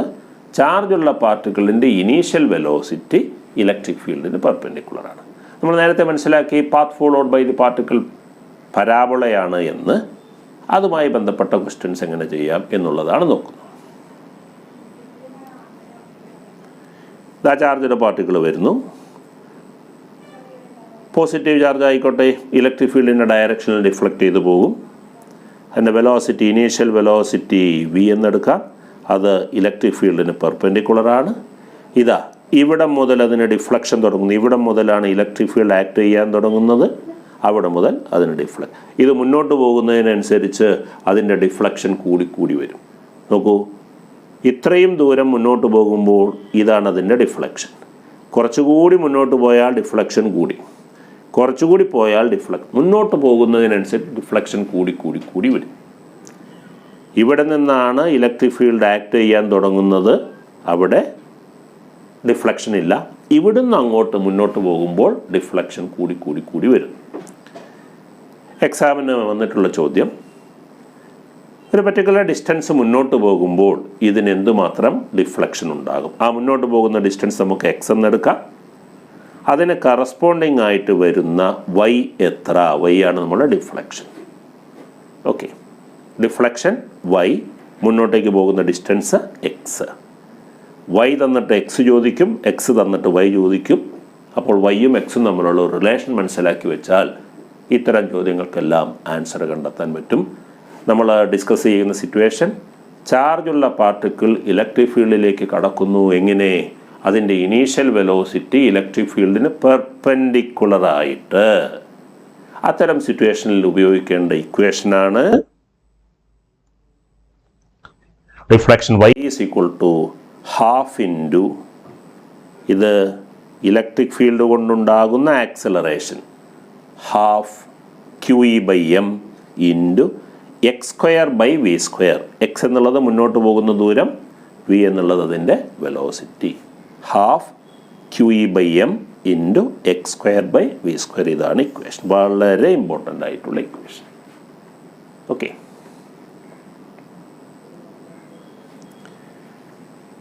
അടുത്തത് electric dipole and dipole moment. Electric dipole എന്താണെന്നുള്ളത് എല്ലാവർക്കും അറിയാം. ഒരു പോസിറ്റീവ് ചാർജ്, അതേ അളവിലുള്ള നെഗറ്റീവ് ചാർജ്, രണ്ടും ഒരു പോയിന്റിൽ വെക്കരുത്, separated by a small distance. ആ അറേഞ്ച്മെൻറ്റിനെയാണ് ഇലക്ട്രിക് ഡൈപോൾ എന്ന് പറയുക. പോസിറ്റീവ് ചാർജ് ഉണ്ട്, നെഗറ്റീവ് ചാർജ് ഉണ്ട്, രണ്ടും തമ്മിൽ ഒരല്പം സെപ്പറേഷനുമുണ്ട്. ഏതെങ്കിലും ഒരു ചാർജിൻ്റെ മാഗ്നിറ്റ്യൂഡിനെ പോസിറ്റീവ് നെഗറ്റീവ് ചാർജുകൾ തമ്മിലുള്ള ഡിസ്റ്റൻസ് കൊണ്ട് മൾട്ടിപ്ലൈ ചെയ്താൽ കിട്ടുന്നതാണ് ഡൈപോൾ മൊമെൻറ്റ്. ഇവിടെ ഡിസ്റ്റൻസിന് ഞാൻ 2a എന്നാണ് കൊടുത്തത്. പോസിറ്റീവ് ചാർജിൽ നിന്നും നെഗറ്റീവ് ചാർജ് വരെയുള്ള ഡിസ്റ്റൻസാണ് 2a. ചാർജിൻ്റെ വാല്യൂവിനെ ചാർജുകൾ തമ്മിലുള്ള ഡിസ്റ്റൻസ് കൊണ്ട് മൾട്ടിപ്ലൈ ചെയ്താൽ കിട്ടുന്നത്, അതാണ് ഇലക്ട്രിക് ഡൈപോൾ മൊമെൻറ്റ്. പി എന്നാണ് symbol. P equal to Q into 2a. Electric dipole moment, അതിൻ്റെ യൂണിറ്റ് നമുക്ക് എഴുതി നോക്കാം. Unit charge coulomb. 2a എന്നുള്ളത് ലെങ്ത്താണ്, മീറ്റർ, കുളം മീറ്റർ. ഡയമെൻഷൻ ചാർജിൻ്റേത് 80, ലെങ്ത്ത് L, 80L. അടുത്തത് വളരെ ഇമ്പോർട്ടൻ്റ് ആണ്. ഇലക്ട്രിക് ഡൈപോൾ മൊമെൻറ്റിൻ്റെ ഡയറക്ഷനാണ്. അതൊരു കൺവെൻഷൻ വഴിയാണ് മനസ്സിലാക്കേണ്ടത്. നെഗറ്റീവ് ചാർജിൽ നിന്ന് പോസിറ്റീവ് ചാർജിലേക്കാണ് ഇലക്ട്രിക് ഡൈപോൾ മൊമെൻറ്റിൻ്റെ ഡയറക്ഷൻ ഉള്ളത്.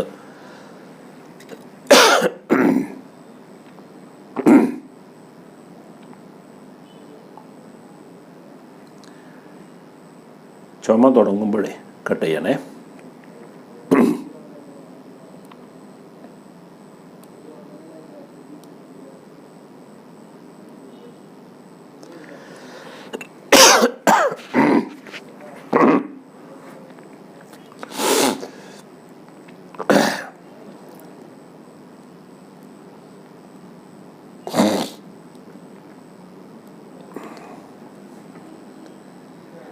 അടുത്തത് electric dipole and dipole moment. വളരെ സിമ്പിളാണ്. ഇലക്ട്രിക് ഡൈപോൾ എന്നാൽ ഒരു പോസിറ്റീവ് ചാർജ്, അതേ അളവിലൊരു നെഗറ്റീവ് ചാർജ്, രണ്ടും തമ്മിൽ ഒരല്പം സെപ്പറേഷൻ. ആ അറേഞ്ച്മെൻ്റാണ് electric dipole. Equal and opposite charges separated by a small distance. Electric dipole. ആ ഡിസ്റ്റൻസിന് സാധാരണ കൊടുക്കാറുള്ള സിമ്പലാണ് 2a. ഡിസ്റ്റൻസിൻ്റെ ഡബിൾ അല്ല, 2a തന്നെയാണ് ഡിസ്റ്റൻസ്. ഏതെങ്കിലും ഒരു ചാർജിൻ്റെ മാഗ്നിറ്റ്യൂഡിനെ രണ്ട് ചാർജുകൾ തമ്മിലുള്ള ഡിസ്റ്റൻസ് കൊണ്ട് മൾട്ടിപ്ലൈ ചെയ്താൽ കിട്ടുന്നതാണ് electric dipole moment. Charge into length of the dipole, distance between the charges. Okay, P എന്നാണ് അതിൻ്റെ symbol. P is equal to Q into 2a. അതിൻ്റെ യൂണിറ്റ് എഴുതിയാൽ ചാർജിൻ്റെ unit coulomb, length metre, coulomb metre, capital C small A. Dimension എഴുതിയാൽ charge 80 L diamond. അടുത്തത് വളരെ important ആണ്, electric dipole മൊമെൻറ്റിൻ്റെ ഡയറക്ഷൻ ഒരു കൺവെൻഷനാണ്. നെഗറ്റീവ് ചാർജിൽ നിന്ന് പോസിറ്റീവ് ചാർജിലേക്ക്. കൺവെൻഷനാണെന്ന് പറഞ്ഞതിൽ നിന്ന് മനസ്സിലാക്കേണ്ടത്, കോൺവെക്സ് ലെൻസിൻ്റെ ഫോക്കൽ ലെങ്ത് നമ്മൾ പോസിറ്റീവായിട്ടാണ് എടുക്കാറ്, അതൊരു കൺവെൻഷനാണ്. കോൺകേവ് ലെൻസിൻ്റേത് നെഗറ്റീവ്. ഇലക്ട്രോണിൻ്റെ ഫ്ലോ ആണ് കറണ്ട്. ഇലക്ട്രോൺ ഏത് ഡയറക്ഷനിലാണോ പോകുന്നത് അതിൻ്റെ ഓപ്പോസിറ്റ് ഡയറക്ഷനാണ് നമ്മൾ കറണ്ടിൻ്റെ ഡയറക്ഷനായിട്ട് എടുക്കാറ്, അതൊരു കൺവെൻഷനാണ്. എന്നൊക്കെ പറഞ്ഞ പോലെ ഇലക്ട്രിക് ഡൈപോൾ മൊമെൻറ്റിൻ്റെ ഡയറക്ഷൻ സയൻറ്റിസ്റ്റുകൾ എടുത്തിട്ടുള്ളത് നെഗറ്റീവ് ചാർജിൽ നിന്നും പോസിറ്റീവ് ചാർജിലേക്ക്, നെഗറ്റീവ് ടു പോസിറ്റീവ്. ഇപ്പോൾ ഇലക്ട്രിക് ഡൈപോൾ ക്ലിയറായി, ഇലക്ട്രിക് ഡൈപോൾ മൊമെൻറ്റും മനസ്സിലായി. ഓക്കെ,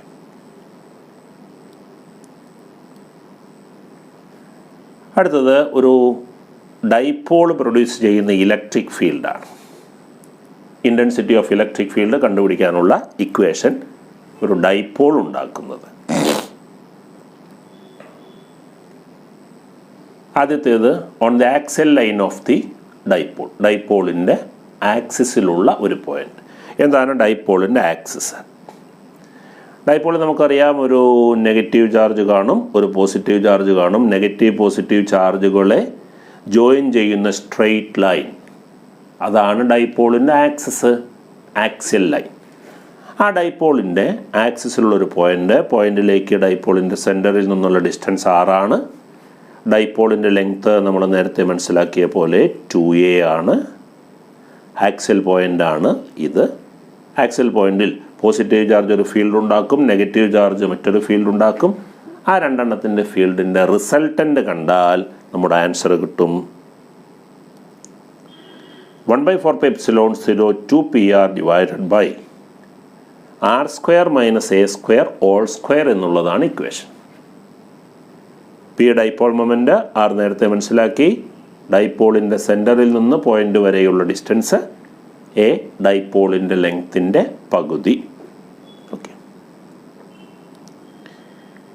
ഇനി നമ്മൾ ഒരു ചെറിയ ഡൈപോളാണ് കൺസിഡർ ചെയ്യുന്നത് എങ്കിൽ, അതായത് നമ്മൾ കൺസിഡർ ചെയ്ത പോയിന്റിലേക്കുള്ള ഡിസ്റ്റൻസ് വളരെ കൂടുതലും ഡൈപോളിൻ്റെ ലെങ്ത്ത് വളരെ കുറവുമാണെങ്കിൽ ഈ ഇക്വേഷൻ ഒന്ന് ചെറുതാകും. 1/4πε0 2p/r³ എന്ന രൂപത്തിലേക്ക് മാറും. ഈ രണ്ട് ഇക്വേഷൻ മക്കൾ ഓർത്തിരിക്കേണ്ടതാണ്. ചെറിയ ഡൈപോളിൻ്റെ കേസിൽ ഫ്രീക്വൻ്റ് ആയിട്ട് നമുക്ക് ഉപയോഗം വരുന്നത് 99% പ്രോബ്ലത്തിലും ആവശ്യം വരുന്നത് ഈ പറഞ്ഞ ഇക്വേഷനാണ്. 1/4πε0 2p/r³. നമ്മുടെ മനസ്സിലുണ്ടാകണം ഡൈപോളിൻ്റെ ലെങ്ത്ത് വളരെ കുറവാണെങ്കിലേ ഇക്വേഷൻ ഉപയോഗിക്കാൻ പാടുള്ളൂ എന്ന്. ഓക്കെ, അടുത്തത് വളരെ ഇമ്പോർട്ടൻ്റ് ആയിട്ടുള്ള ഒരു കാര്യം, electric field produced by a dipole is directed parallel to the dipole moment. Axial പോയിൻറ്റിൽ, ഡൈപോളിൻ്റെ ആക്സിസിൽ ആ ഡൈപോൾ ഉണ്ടാക്കുന്ന ഇലക്ട്രിക് ഫീൽഡിൻ്റെ ഡയറക്ഷൻ ഇലക്ട്രിക് ഡൈപോൾ മൊമെൻറ്റിന് പാരലലായിട്ടായിരിക്കും. Electric dipole moment negative to പോസിറ്റീവാണ്, ഇലക്ട്രിക് ഫീൽഡിൻ്റെ ഡയറക്ഷനും നെഗറ്റീവ് ടു പോസിറ്റീവായിരിക്കും. ഇവിടെ ഇത് പോസിറ്റീവ് ചാർജ് കൊണ്ടുള്ള ഇലക്ട്രിക് ഫീൽഡാണ്, ഇത് നെഗറ്റീവ് ചാർജ് കൊണ്ടുള്ള ഇലക്ട്രിക് ഫീൽഡാണ്. ഈ ഫിഗർ അനുസരിച്ച് പറയുമ്പോൾ പോസിറ്റീവ് ചാർജിൽ നിന്നുള്ള ഡിസ്റ്റൻസ് ആണ് കുറവ്, അപ്പോൾ കൂടുതലുണ്ടാകുന്നത് പോസിറ്റീവ് ചാർജിൻ്റെ ഇലക്ട്രിക് ഫീൽഡാണ്. ഈ പോസിറ്റീവ് ചാർജിൻ്റെ ഇലക്ട്രിക് ഫീൽഡിൻ്റെ ഡയറക്ഷനിലായിരിക്കും റിസൾട്ടൻ്റ് ഇലക്ട്രിക് ഫീൽഡ് വരിക. അങ്ങനെ വരുമ്പോൾ അത് resultant electric field, positive charge ഉണ്ടാക്കുന്ന ഇലക്ട്രിക് ഫീൽഡിൻ്റെ ഡയറക്ഷൻ, അത് ഡൈപോൾ മൊമെൻറ്റിൻ്റെ ഡയറക്ഷന് പാരലലാണ്. ആക്സിസിലുള്ള ഏത് പോയിൻ്റ് എടുത്താലും ഡൈപോൾ മൊമെൻറ്റിന് പാരലലായിട്ടായിരിക്കും ഇലക്ട്രിക് ഫീൽഡിൻ്റെ ഡയറക്ഷൻ വരിക. ഓക്കെ.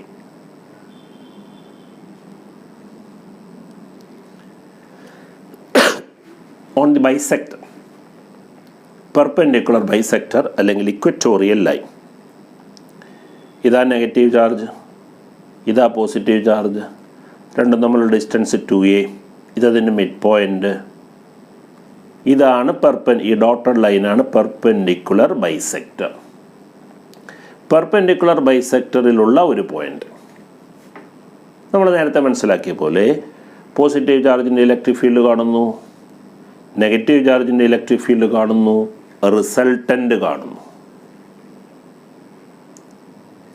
ഇവിടെ പെർപെൻഡിക്കുലർ ബൈസെക്ടർ ആയ കാരണത്താൽ പോസിറ്റീവ് ചാർജ് ഉണ്ടാക്കുന്ന ഇലക്ട്രിക് ഫീൽഡും നെഗറ്റീവ് ചാർജ് ഉണ്ടാക്കുന്ന ഇലക്ട്രിക് ഫീൽഡും സെയിം മാഗ്നിറ്റ്യൂഡായിരിക്കും. അങ്ങനെ വരുമ്പോൾ അതിൻ്റെ റിസൾട്ടൻ്റ് ഈ ഡയറക്ഷനിലായിരിക്കും. അത് ഡൈപോളിൻ്റെ ലെങ്ത്തിന് പാരലൽ. ഈ ആംഗിൾ എത്രയാണോ അത് തന്നെ ആയിരിക്കും ഇവിടുത്തെ ആംഗിൾ. ഓക്കെ. ഇലക്ട്രിക് ഫീൽഡിൻ്റെ റിസൾട്ടൻ്റ് ഇലക്ട്രിക് ഫീൽഡിൻ്റെ മാഗ്നിറ്റ്യൂഡ് കണ്ടുപിടിക്കാനുള്ള equation 1/4πε0 p divided by r² + a² all raise to 3/2. r എന്നുള്ളത് സെൻറ്ററിൽ നിന്ന് പോയിൻ്റ് വരെയുള്ള ഡിസ്റ്റൻസ്.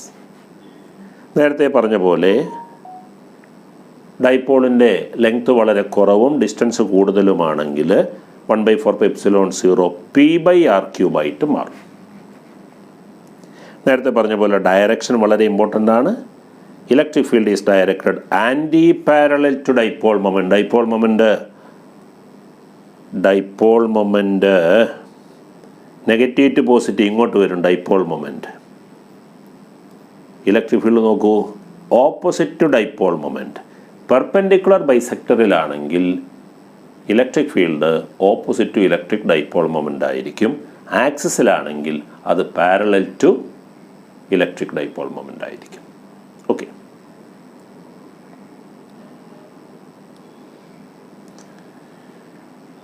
അടുത്തത് torque on an electric dipole placed in an electric field. ഒരു ഇലക്ട്രിക് ഫീൽഡിൽ ഒരു ഡൈപോൾ കൊണ്ടുവച്ചാൽ ആ ഡൈപോളിൽ ആക്ട് ചെയ്യുന്ന ടോർക്ക് എന്ന് പറഞ്ഞാൽ റൊട്ടേറ്റിംഗ് ഇഫക്റ്റ്, അതാണ് ടോർക്ക്. അതെങ്ങനെ കണ്ടെത്താം? ഇലക്ട്രിക് ഫീൽഡ്, ഇതാണ് ഇലക്ട്രിക് ഫീൽഡിൻ്റെ ഡയറക്ഷൻ. അവിടെ ഞാനൊരു ഡൈപോൾ ഇതാ കൊണ്ടുവച്ചു. ഡൈപോളിൻ്റെ നെഗറ്റീവ് ചാർജ്, ഡൈപോളിൻ്റെ പോസിറ്റീവ് ചാർജ്. എങ്ങനെയാണ് കൊണ്ടുവച്ചത്?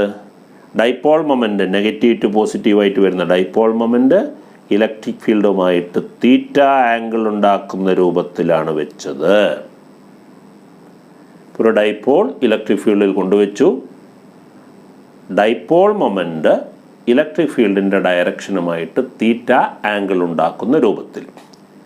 ഡൈപോളിൻ്റെ പോസിറ്റീവ് ചാർജിന് ഫോഴ്സ് കാണും QE, നെഗറ്റീവ് ചാർജിന് ഫോഴ്സ് കാണും QE. പോസിറ്റീവ് ചാർജിൻ്റെ ഫോഴ്സ് ഇലക്ട്രിക് ഫീൽഡിൻ്റെ അതേ ഡയറക്ഷനിൽ, നെഗറ്റീവ് ചാർജിനുള്ള ഫോഴ്സ് ഇലക്ട്രിക് ഫീൽഡിൻ്റെ ഓപ്പോസിറ്റ് ഡയറക്ഷൻ. ഈ രണ്ട് ഫോഴ്സുകൾ ഈക്വലാണ്, ഓപ്പോസിറ്റാണ്. അവയുടെ ലൈൻ ഓഫ് ആക്ഷനുകൾ പാരലലാണ്, കൂട്ടിമുട്ടുന്നില്ല. അതുകൊണ്ട് അത് ഒരു കപ്പിൾ കോൺസ്റ്റിറ്റ്യൂട്ട് ചെയ്യും. ഈക്വൽ ആകണം, ഓപ്പോസിറ്റ് ആവണം, ലൈൻ ഓഫ് ആക്ഷനുകൾ കോയിൻസൈഡ് ചെയ്യരുത്. അത്തരത്തിലുള്ള ഫോഴ്സുകൾക്ക് കപ്പിൾ എന്നാണ് പറയുക.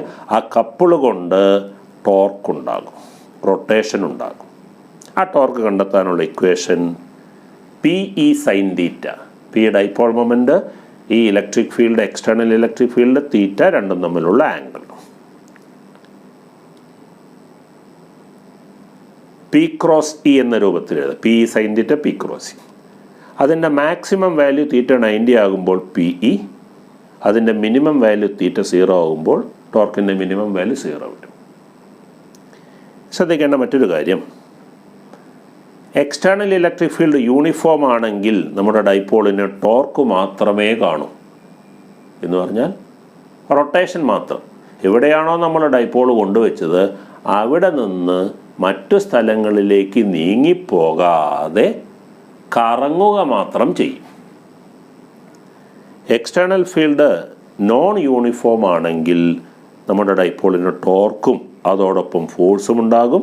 മീൻസ് നമ്മൾ വെച്ചിടത്ത് നിന്ന് ഏത് ഭാഗത്തേക്കാണോ കൂടുതൽ ഫോഴ്സ് ആ ഭാഗത്തേക്ക് നിരങ്ങി നീങ്ങുകയും അതോടൊപ്പം കറങ്ങുകയും ചെയ്യും. ശ്രദ്ധിക്കേണ്ട കാര്യം, തീറ്റ 0 ആണെങ്കിൽ ഡൈപോൾ മൊമെൻറ്റും ഇലക്ട്രിക് ഫീൽഡും തമ്മിലുള്ള ആംഗിൾ 0 ആണെങ്കിലും തീറ്റ 180 ആണെങ്കിലും ടോർക്ക് ഉണ്ടാവില്ല. ഓക്കെ, ഈ രണ്ട് കേസിൽ തീറ്റ 0 ആയാലും തീറ്റ 180 ആയാലും ടോർക്ക് 0 ആയിരിക്കും. ബാക്കിയുള്ള എല്ലാ കേസിലും ടോർക്ക് കാണും. യൂണിഫോം ഫീൽഡ് ആണെങ്കിൽ ടോർക്ക് മാത്രമേ കാണൂ, റൊട്ടേഷൻ മാത്രമേ കാണൂ. നോൺ യൂണിഫോം ആണെങ്കിൽ റൊട്ടേഷണൽ മോഷനോടൊപ്പം ട്രാൻസ്ലേറ്ററി മോഷൻ അല്ലെങ്കിൽ ലീനിയർ മോഷൻ കൂടി ഉണ്ടാകും. ഓക്കെ,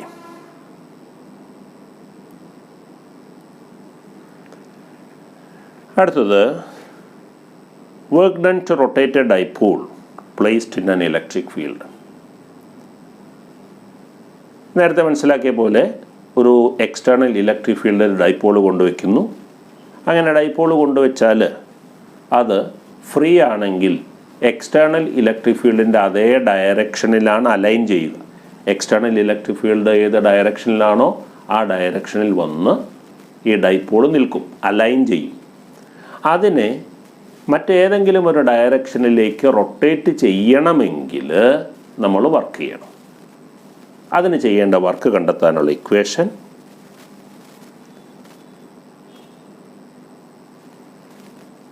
ശ്രദ്ധിക്കൂ. ഇത് എക്സ്റ്റേണൽ ഇലക്ട്രിക് ഫീൽഡ് ഇ. ഞാനിതാ ഒരു ഡൈപോൾ കൊണ്ടുവച്ചു. θ1 ആംഗിളിലാണ് അത് വെച്ചത്. ആ θ1 ആംഗിളിന് ഞാൻ θ2 ആംഗിളാക്കി ഇൻക്രീസ് ചെയ്യുന്നു. ഇലക്ട്രിക് ഫീൽഡിൻ്റെ ഡയറക്ഷനുമായി θ1 ആംഗിൾ ഉണ്ടാക്കുന്ന പൊസിഷനിൽ നിന്ന് θ2 ആംഗിൾ ഉണ്ടാക്കുന്ന പൊസിഷനിലേക്ക് കൊണ്ടുപോകാൻ ചെയ്ത വർക്ക് കണ്ടെത്താനുള്ള equation PE × cos θ1 minus cos θ2.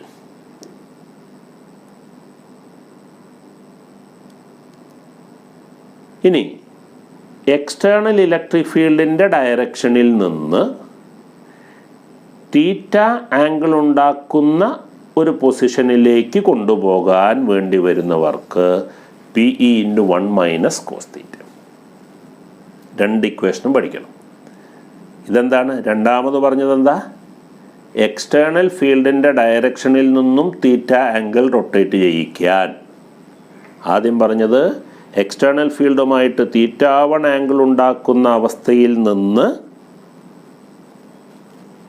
θ1 angle ഉണ്ടാക്കുന്ന അവസ്ഥയിൽ നിന്ന് θ2 ആംഗിൾ ഉണ്ടാക്കുന്ന അവസ്ഥയിലേക്ക് കൊണ്ടുപോകാൻ വേണ്ടത് PE × cos θ1 minus cos θ2.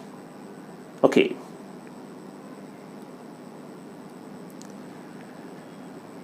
Potential energy of a dipole in an electric field. ഒരു എക്സ്റ്റേണൽ ഇലക്ട്രിക് ഫീൽഡിൽ ഡൈപോൾ കൊണ്ടുവച്ചു. അതിലെ പൊട്ടൻഷ്യൽ എനർജി എങ്ങനെ കണ്ടുപിടിക്കാനുള്ള equation negative PE cos θ. Potential energy കണ്ടെത്താനുള്ള ഇക്വേഷനാണ് നെഗറ്റീവ് PE cos θ അല്ലെങ്കിൽ നെഗറ്റീവ് P.E.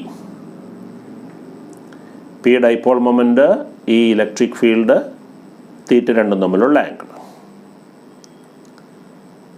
പൊട്ടൻഷ്യൽ എനർജിയുടെ maximum value PE, positive PE വരും.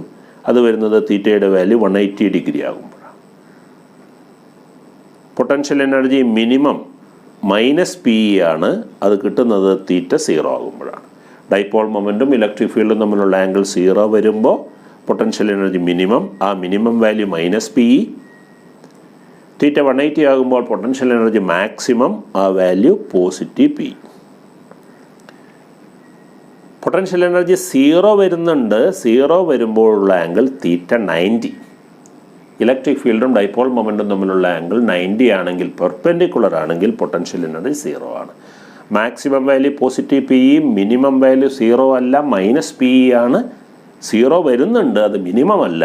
0 വരുന്ന ആംഗിൾ 90 ഡിഗ്രിയാണ്. അടുത്ത വളരെ പ്രധാനപ്പെട്ടൊരു കാര്യം, θയുടെ വാല്യൂ 0 ആണെങ്കിൽ, ഡൈപോൾ മൊമെൻറ്റും ഇലക്ട്രിക് ഫീൽഡും തമ്മിലുള്ള ആംഗിൾ 0 ആണെങ്കിൽ ഡൈപോൾ സ്റ്റേബിൾ ഇക്വിലിബ്രിയത്തിലാണ് എന്നാണ് നമ്മൾ പറയുന്നത്. ടോർക്ക് അവിടെ 0 ആയിരിക്കും, പൊട്ടൻഷ്യൽ എനർജി മിനിമം ആയിരിക്കും. സ്റ്റേബിൾ ഇക്വിലിബ്രിയത്തിൻ്റെ രണ്ട് പ്രത്യേകത: പൊട്ടൻഷ്യൽ എനർജി മിനിമം, ടോർക്ക് 0.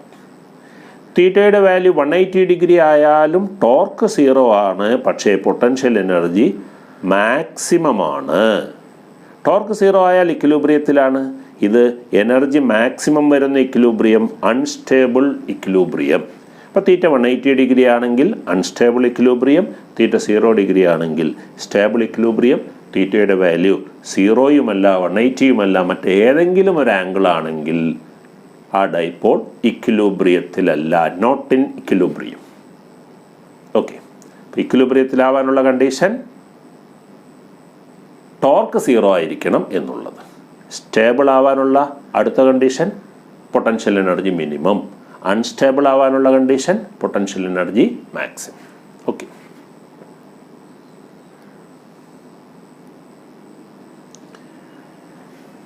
അടുത്തത് electric flux lines and electric flux.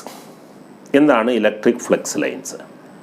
Electric ഫീൽഡിനെ ഒരു പേപ്പറിൽ റെപ്രസെൻ്റ് ചെയ്യാനായിട്ട് നമ്മൾ വരയ്ക്കുന്ന വരകൾക്കാണ് ഇലക്ട്രിക് ഫ്ലക്സ് ലൈൻസ് എന്ന് പറയുന്നത്.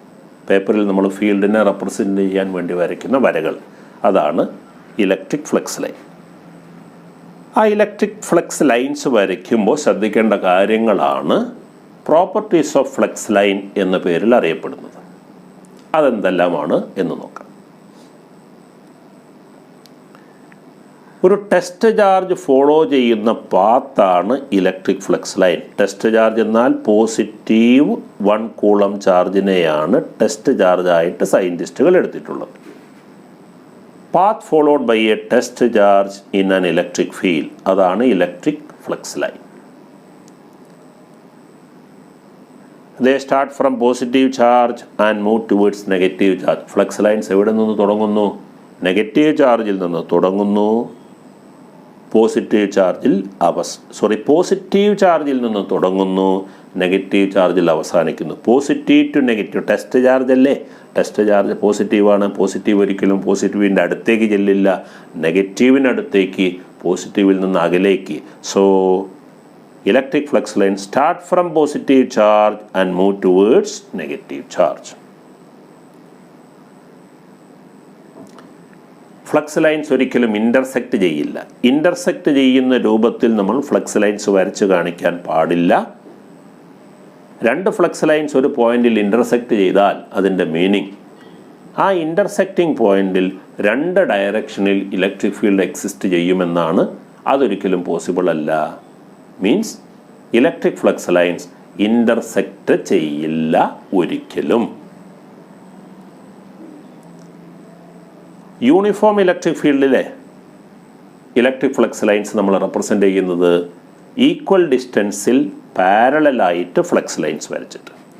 അപ്പോൾ യൂണിഫോം ഫീൽഡ് ആണെങ്കിൽ ഈക്വൽ ഡിസ്റ്റൻസിൽ പാരലലായിട്ട് വേണം വരയ്ക്കാൻ. സ്ട്രോങ് ഫീൽഡിനെ റെപ്രസെൻ്റ് ചെയ്യാൻ നമ്മൾ ഫ്ലക്സ് ലൈൻസ് വളരെ അടുത്തടുത്തായിട്ട് വരയ്ക്കണം. വീക്ക് ഫീൽഡിനെ റെപ്രസെൻ്റ് ചെയ്യാൻ ഫ്ലക്സ് ലൈൻസ് അകലത്തിൽ വരയ്ക്കണം. ഇതാണ് ഫ്ലക്സ് ലൈൻസ്. നോക്കൂ, എ എന്ന പോയിന്റിൽ ഫ്ലക്സ് ലൈൻസിന് തമ്മിലുള്ള ഡിസ്റ്റൻസ് കുറവാണ്. ബി എന്ന പോയിന്റിൽ അല്പം കൂടി കൂടുതലാണ്. സി എന്ന പോയിന്റിൽ വീണ്ടും കൂടുതലാണ്. ഇതിൻ്റെ മീനിങ് എന്താ? Electric field at A greater than electric field at be greater than electric field at C. Strong field ആകുമ്പോൾ ഫ്ലക്സ് ലൈൻസ് വളരെ ക്ലോസ് ആയിരിക്കും. ഫീൽഡ് സ്ട്രെങ്ത് കുറയുന്നതിനനുസരിച്ച് ഫ്ലക്സ് ലൈൻസ് തമ്മിലുള്ള ഡിസ്റ്റൻസ് കൂടിക്കൂടി വരും. ഓക്കെ,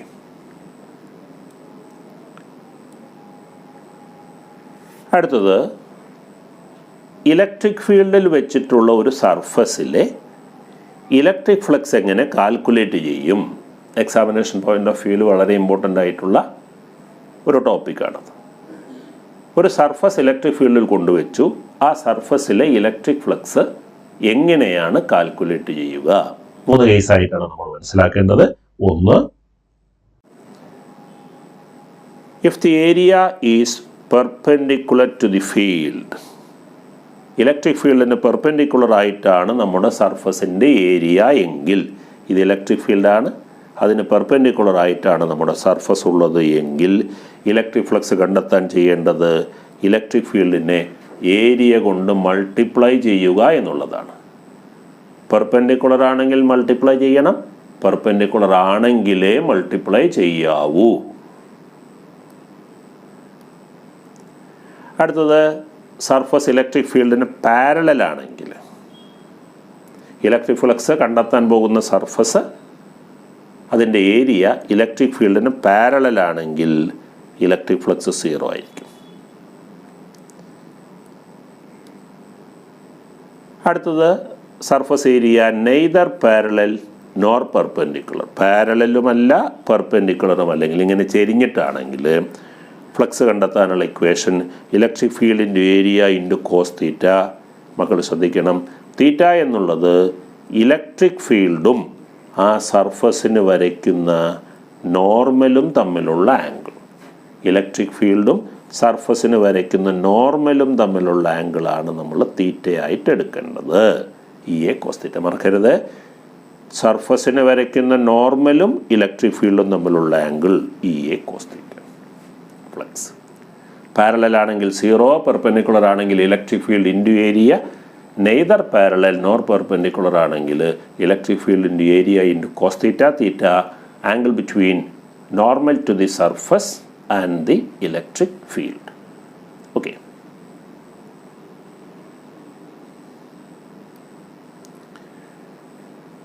അടുത്തത് ഈ ചാപ്റ്ററിലെ അവസാന part Gauss theorem. Gauss theorem എന്താണെന്ന് എല്ലാവർക്കും അറിയാം.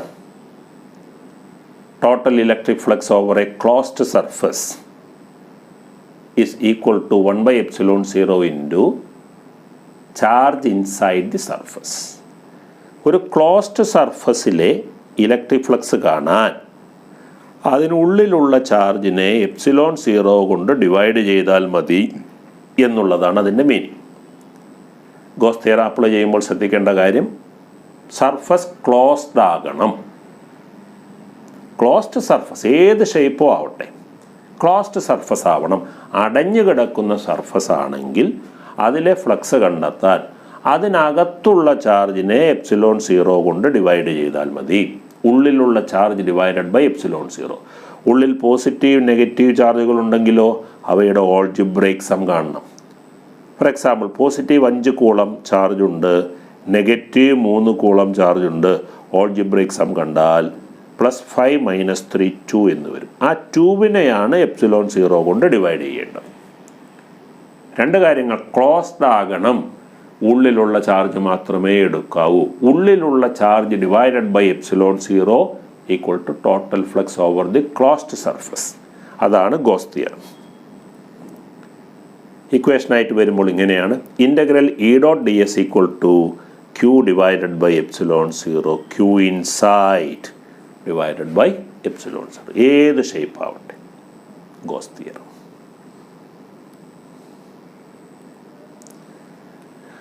അടുത്തത് ഗോസ് തിയറത്തിൻ്റെ അപ്ലിക്കേഷൻസ് ആണ്. ഗോസ് തിയറം ഉപയോഗിച്ച് ഒരു ലൈൻ ചാർജ് പ്രൊഡ്യൂസ് ചെയ്യുന്ന ഇലക്ട്രിക് ഫീൽഡ് കണ്ടെത്താനുള്ള equation. Electric field produced by a line charge. ആ ലൈൻ ചാർജിൻ്റെ പ്രത്യേകത, ലെങ്ത് വളരെ കൂടുതലാണ്. ഇലക്ട്രിക് ഫീൽഡ് കണ്ടെത്താനുള്ള പോയിൻ്റാണിത്. ആ പോയിന്റിലേക്ക് ലൈൻ ചാർജിൽ നിന്നുള്ള ഡിസ്റ്റൻസുമായിട്ട് കമ്പയർ ചെയ്യുമ്പോൾ ലെങ്ത് വളരെ വളരെ വളരെ വളരെ കൂടുതലാണ്. ഇൻഫിനിറ്റ്ലി ലോങ് ലൈൻ ചാർജ് എന്നെല്ലാമാണ് ഇതിന് പറയാം. ഇത്രയേ ഉദ്ദേശിക്കുന്നുള്ളൂ. ഇലക്ട്രിക് ഫീൽഡ് കണ്ടെത്താനുള്ള പോയിന്റിലേക്കുള്ള ഡിസ്റ്റൻസുമായിട്ട് കമ്പയർ ചെയ്യുമ്പോൾ ചാർജ് ഡിസ്ട്രിബ്യൂട്ട് ചെയ്തിട്ടുള്ളതൊരു ലൈനിലാണ്, ചാർജ് കേന്ദ്രീകരിച്ചിരിക്കുന്നത് ഒരു ലൈനിലാണ്. ആ ലൈനിൻ്റെ ലെങ്ത് വളരെ കൂടുതൽ, പോയിന്റിലേക്കുള്ള ഡിസ്റ്റൻസ് വളരെ കുറവ്. Infinitely long line charge.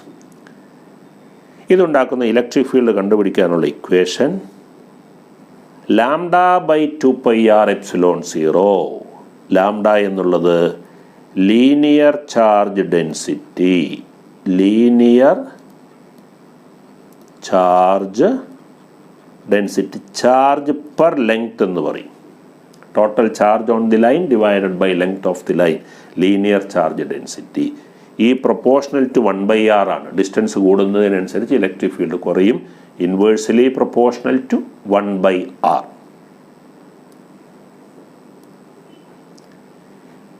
അടുത്തത് എൻട്രൻസ് എക്സാമിനൊക്കെ പലതവണ ചോദിച്ചൊരു ചോദ്യമാണ്.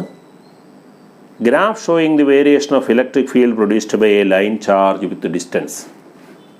ഒരു ലൈൻ ചാർജ് പ്രൊഡ്യൂസ് ചെയ്യുന്ന ഇലക്ട്രിക് ഫീൽഡ് ഡിസ്റ്റൻസിനനുസരിച്ച് എങ്ങനെ മാറുന്നു എന്നത് കാണിക്കുന്ന ഗ്രാഫ്. റെക്റ്റാങ്കുലാർ ഹൈപ്പർബോള എന്നാണ് ഈ ഷേപ്പിന് പറയാറ്. ഇതാണ് ആ ഗ്രാഫ്. r കൂടുന്നതിനനുസരിച്ച് ഇലക്ട്രിക് ഫീൽഡ് കുറഞ്ഞു വരും. ഒരിക്കലും ഇത് എക്സ് ആക്സിസുമായിട്ട് ഇൻ്റർസെക്ഷൻ നടത്തില്ല, അതുപോലെ തന്നെ വൈ ആക്സിസുമായിട്ടും ഇൻ്റർസെക്ഷൻ നടത്താത്ത ഒരു ഗ്രാഫ്. ഈ proportional 1/r rectangular hyperbola. Rectangular hyperbola shape. Okay. അടുത്തത് ഒരു ഹോളോസ്ഫിയർ, പൊള്ളയായ സ്ഫിയർ ഉണ്ടാക്കുന്ന ഇലക്ട്രിക് ഫീൽഡ്. ഗോസ് തിയറം ഉപയോഗിച്ച് നമ്മൾ ഇലക്ട്രിക് ഫീൽഡ് കണ്ടെത്താനുള്ള ഇക്വേഷൻ ഡിറൈവ് ചെയ്യുന്നു. ക്യാപിറ്റൽ ആർ റേഡിയസ് ഉള്ള ഒരു ഗോഷിയൻ ഒരു ഹോളോസ്ഫിയർ ആണ്. ക്യാപിറ്റൽ ആർ റേഡിയസ് ഉള്ള ഒരു ഹോളോസ്ഫിയർ. അതിൽ ചാർജ് ഉണ്ട്. അതിന് കൊടുത്ത ചാർജ് ക്യൂ ആണ്. അതുണ്ടാക്കുന്ന ഇലക്ട്രിക് ഫീൽഡ്. ആദ്യത്തെ പോയിന്റ് ഹോളോസ്ഫിയറിന് പുറത്താണ്. ചാർജുള്ള ഹോളോസ്ഫിയറിൻ്റെ സെൻറ്ററിൽ നിന്ന് പോയിൻ്റ് വരെയുള്ള ഡിസ്റ്റൻസ് ആണ് r. Small r greater than capital R. Capital R ഹോളോസ്ഫിയറിൻ്റെ റേഡിയസ്, സ്മോൾ r ആ പോയിൻറ്റിലേക്കുള്ള ഡിസ്റ്റൻസ്. എവിടെ നിന്നുള്ളത്? ഹോളോസ്ഫിയറിൻ്റെ സെൻറ്ററിൽ നിന്നുള്ളത്. ഓക്കെ. ഗോസ് തിയറം ഉപയോഗിച്ച് ഇലക്ട്രിക് ഫീൽഡ് കണ്ടെത്താൻ നമുക്കൊരു ഗോഷിയൻ സർഫസ് വേണം. അതാണ് ഈ ഡോട്ടഡ് ലൈൻ കൊണ്ട് കാണിച്ചിട്ടുള്ളത്. അങ്ങനെ നമ്മൾ ഡിറൈവ് ചെയ്യുമ്പോൾ 1/4πε0 q/r² എന്നാണ് വരുന്നത്.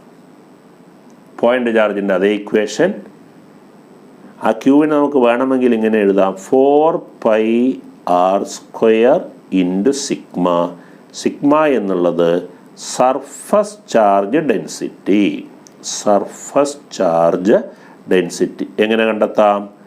Charge on the sphere divided by area of the sphere. അവിടെ എഴുതുമ്പോൾ തെറ്റിക്കരുത്. q divided by 4π. നമ്മുടെ ഹോളോസ്ഫിയറിൻ്റെ റേഡിയസ് എന്താണോ അതാണ് ഇവിടെ എടുക്കേണ്ടത്. ഈ കാണുന്നത് ഹോളോസ്ഫിയറിൻ്റെ റേഡിയസ് അല്ല, ഇലക്ട്രിക് ഫീൽഡ് കണ്ടെത്തേണ്ട പോയിന്റിലേക്കുള്ള ഡിസ്റ്റൻസ്. എവിടെ നിന്ന്? ഹോളോസ്ഫിയറിൻ്റെ സെൻറ്ററിൽ നിന്നുള്ളത്. ചാർജ് ഡെൻസിറ്റിയിൽ ഒരു r കാണും, അത് ഹോളോസ്ഫിയറിൻ്റെ റേഡിയസ് ആണ്. ഇലക്ട്രിക് ഫീൽഡിൻ്റെ ഇക്വേഷനിൽ ഒരു r കാണും, അത് പോയിന്റിലേക്കുള്ള ഡിസ്റ്റൻസ് ആണ്. എവിടെ നിന്നുള്ളത്? ഹോളോസ്ഫിയറിൻ്റെ സെൻറ്ററിൽ നിന്നുള്ളത്. ഓക്കെ. 1/4πε0 q/r². ക്യൂവിന് പകരം സിഗ്മ ഇൻറ്റു 4πr² എന്ന് കൊടുത്താൽ ഇക്വേഷൻ്റെ മുഖഭാവം മാറും. 4πr² സിഗ്മ വേണമെങ്കിൽ കൊടുക്കാം. അടുത്തത് electric field on the surface. സർഫസിലാകുമ്പോൾ എന്താണ് വിശേഷം? Small r equal to capital R. Electric field inside hollow sphere ആണ്. ഉള്ളിലുള്ള പോയിന്റിൽ ഇലക്ട്രിക് ഫീൽഡ് 0 ആയിരിക്കും. Electric field at any point inside a hollow sphere 0. Graph showing the variation of electric field produced by a hollow sphere. ഒരു hollow sphere ഉണ്ടാക്കുന്ന electric field ഡിസ്റ്റൻസിനനുസരിച്ച് എങ്ങനെ വ്യത്യാസപ്പെടുന്നു എന്ന് കാണിക്കുന്ന ഗ്രാഫ്. ദ ഹോളോസ്ഫിയറിൻ്റെ സെൻറ്റർ ഇലക്ട്രിക് ഫീൽഡ് ഇല്ല. സർഫസിൽ എത്തുവോളം ഇലക്ട്രിക് ഫീൽഡ് 0 ആണ്. സർഫസിൽ ഇലക്ട്രിക് ഫീൽഡ് ഉണ്ട്. അവിടെ നിന്ന് അങ്ങോട്ട് കുറഞ്ഞു വരുന്നു. ഈ proportional to 1/r². Up to the surface electric field 0. On the surface electric field ഉണ്ട്. പിന്നെ അവിടെ നിന്ന് അങ്ങോട്ട് ഡിസ്റ്റൻസ് കൂടുന്നതിനനുസരിച്ച് അത് കുറഞ്ഞു വരും. ഓക്കെ. അടുത്തത് electric field due to a large sheet. ഒരു വലിയ ഷീറ്റ് പ്രൊഡ്യൂസ് ചെയ്യുന്ന ഇലക്ട്രിക് ഫീൽഡ് കണ്ടെത്താനുള്ള equation. Large sheet infinitely large sheet. Infinitely large sheet കൊണ്ട് ഉദ്ദേശിക്കുന്നത് ഡിസ്റ്റൻസുമായിട്ട് കമ്പയർ ചെയ്യുമ്പോൾ ഷീറ്റിൻ്റെ വലിപ്പം വളരെ കൂടുതലാണ്. ഷീറ്റ് പ്രൊഡ്യൂസ് ചെയ്യുന്ന ഇലക്ട്രിക് ഫീൽഡ് കണ്ടെത്താനുള്ള ഇക്വേഷൻ σ/2ε0. സിഗ്മ എന്നുള്ളത് നേരത്തെ മനസ്സിലാക്കിയ പോലെ charge by area, surface charge density, surface charge density, charge by area. ഇവിടെ ശ്രദ്ധിക്കേണ്ട കാര്യം, ഒരു വലിയ ഷീറ്റ് പ്രൊഡ്യൂസ് ചെയ്യുന്ന ഇലക്ട്രിക് ഫീൽഡ് പോയിന്റിലേക്കുള്ള ഡിസ്റ്റൻസിനെ ഡിപ്പെൻഡ് ചെയ്യുന്നില്ല എന്നുള്ളതാണ്. വലിയ ഷീറ്റാകണം, ഡിസ്റ്റൻസിന് ഡിപ്പെൻഡ് ചെയ്യില്ല വലിയ ഷീറ്റ് ഉണ്ടാക്കുന്ന ഇലക്ട്രിക് ഫീൽഡ്. അങ്ങനെ നമ്മൾ വരുമ്പോൾ ഒരു ഗ്രാഫിക്കൽ റെപ്രസെൻറ്റേഷൻ നടത്തിയാൽ, graph showing the variation of electric field produced by a large sheet, distance മാറുന്നതിനനുസരിച്ച് ഇലക്ട്രിക് ഫീൽഡ് മാറില്ല, ഈ കോൺസ്റ്റൻ്റ് ആയിരിക്കും σ/2ε0. ഒരു ലൈൻ ചാർജ് പ്രൊഡ്യൂസ് ചെയ്യുന്ന electric field, point charge produce ചെയ്യുന്ന ഇലക്ട്രിക് ഫീൽഡ് എല്ലാം ഡിസ്റ്റൻസിനെ ഡിപ്പെൻഡ് ചെയ്യും. ഒരു വലിയ ഷീറ്റ് പ്രൊഡ്യൂസ് ചെയ്യുന്ന ഇലക്ട്രിക് ഫീൽഡ് ഡിസ്റ്റൻസിനെ ഡിപ്പെൻഡ് ചെയ്യില്ല, independent of the distance. Okay.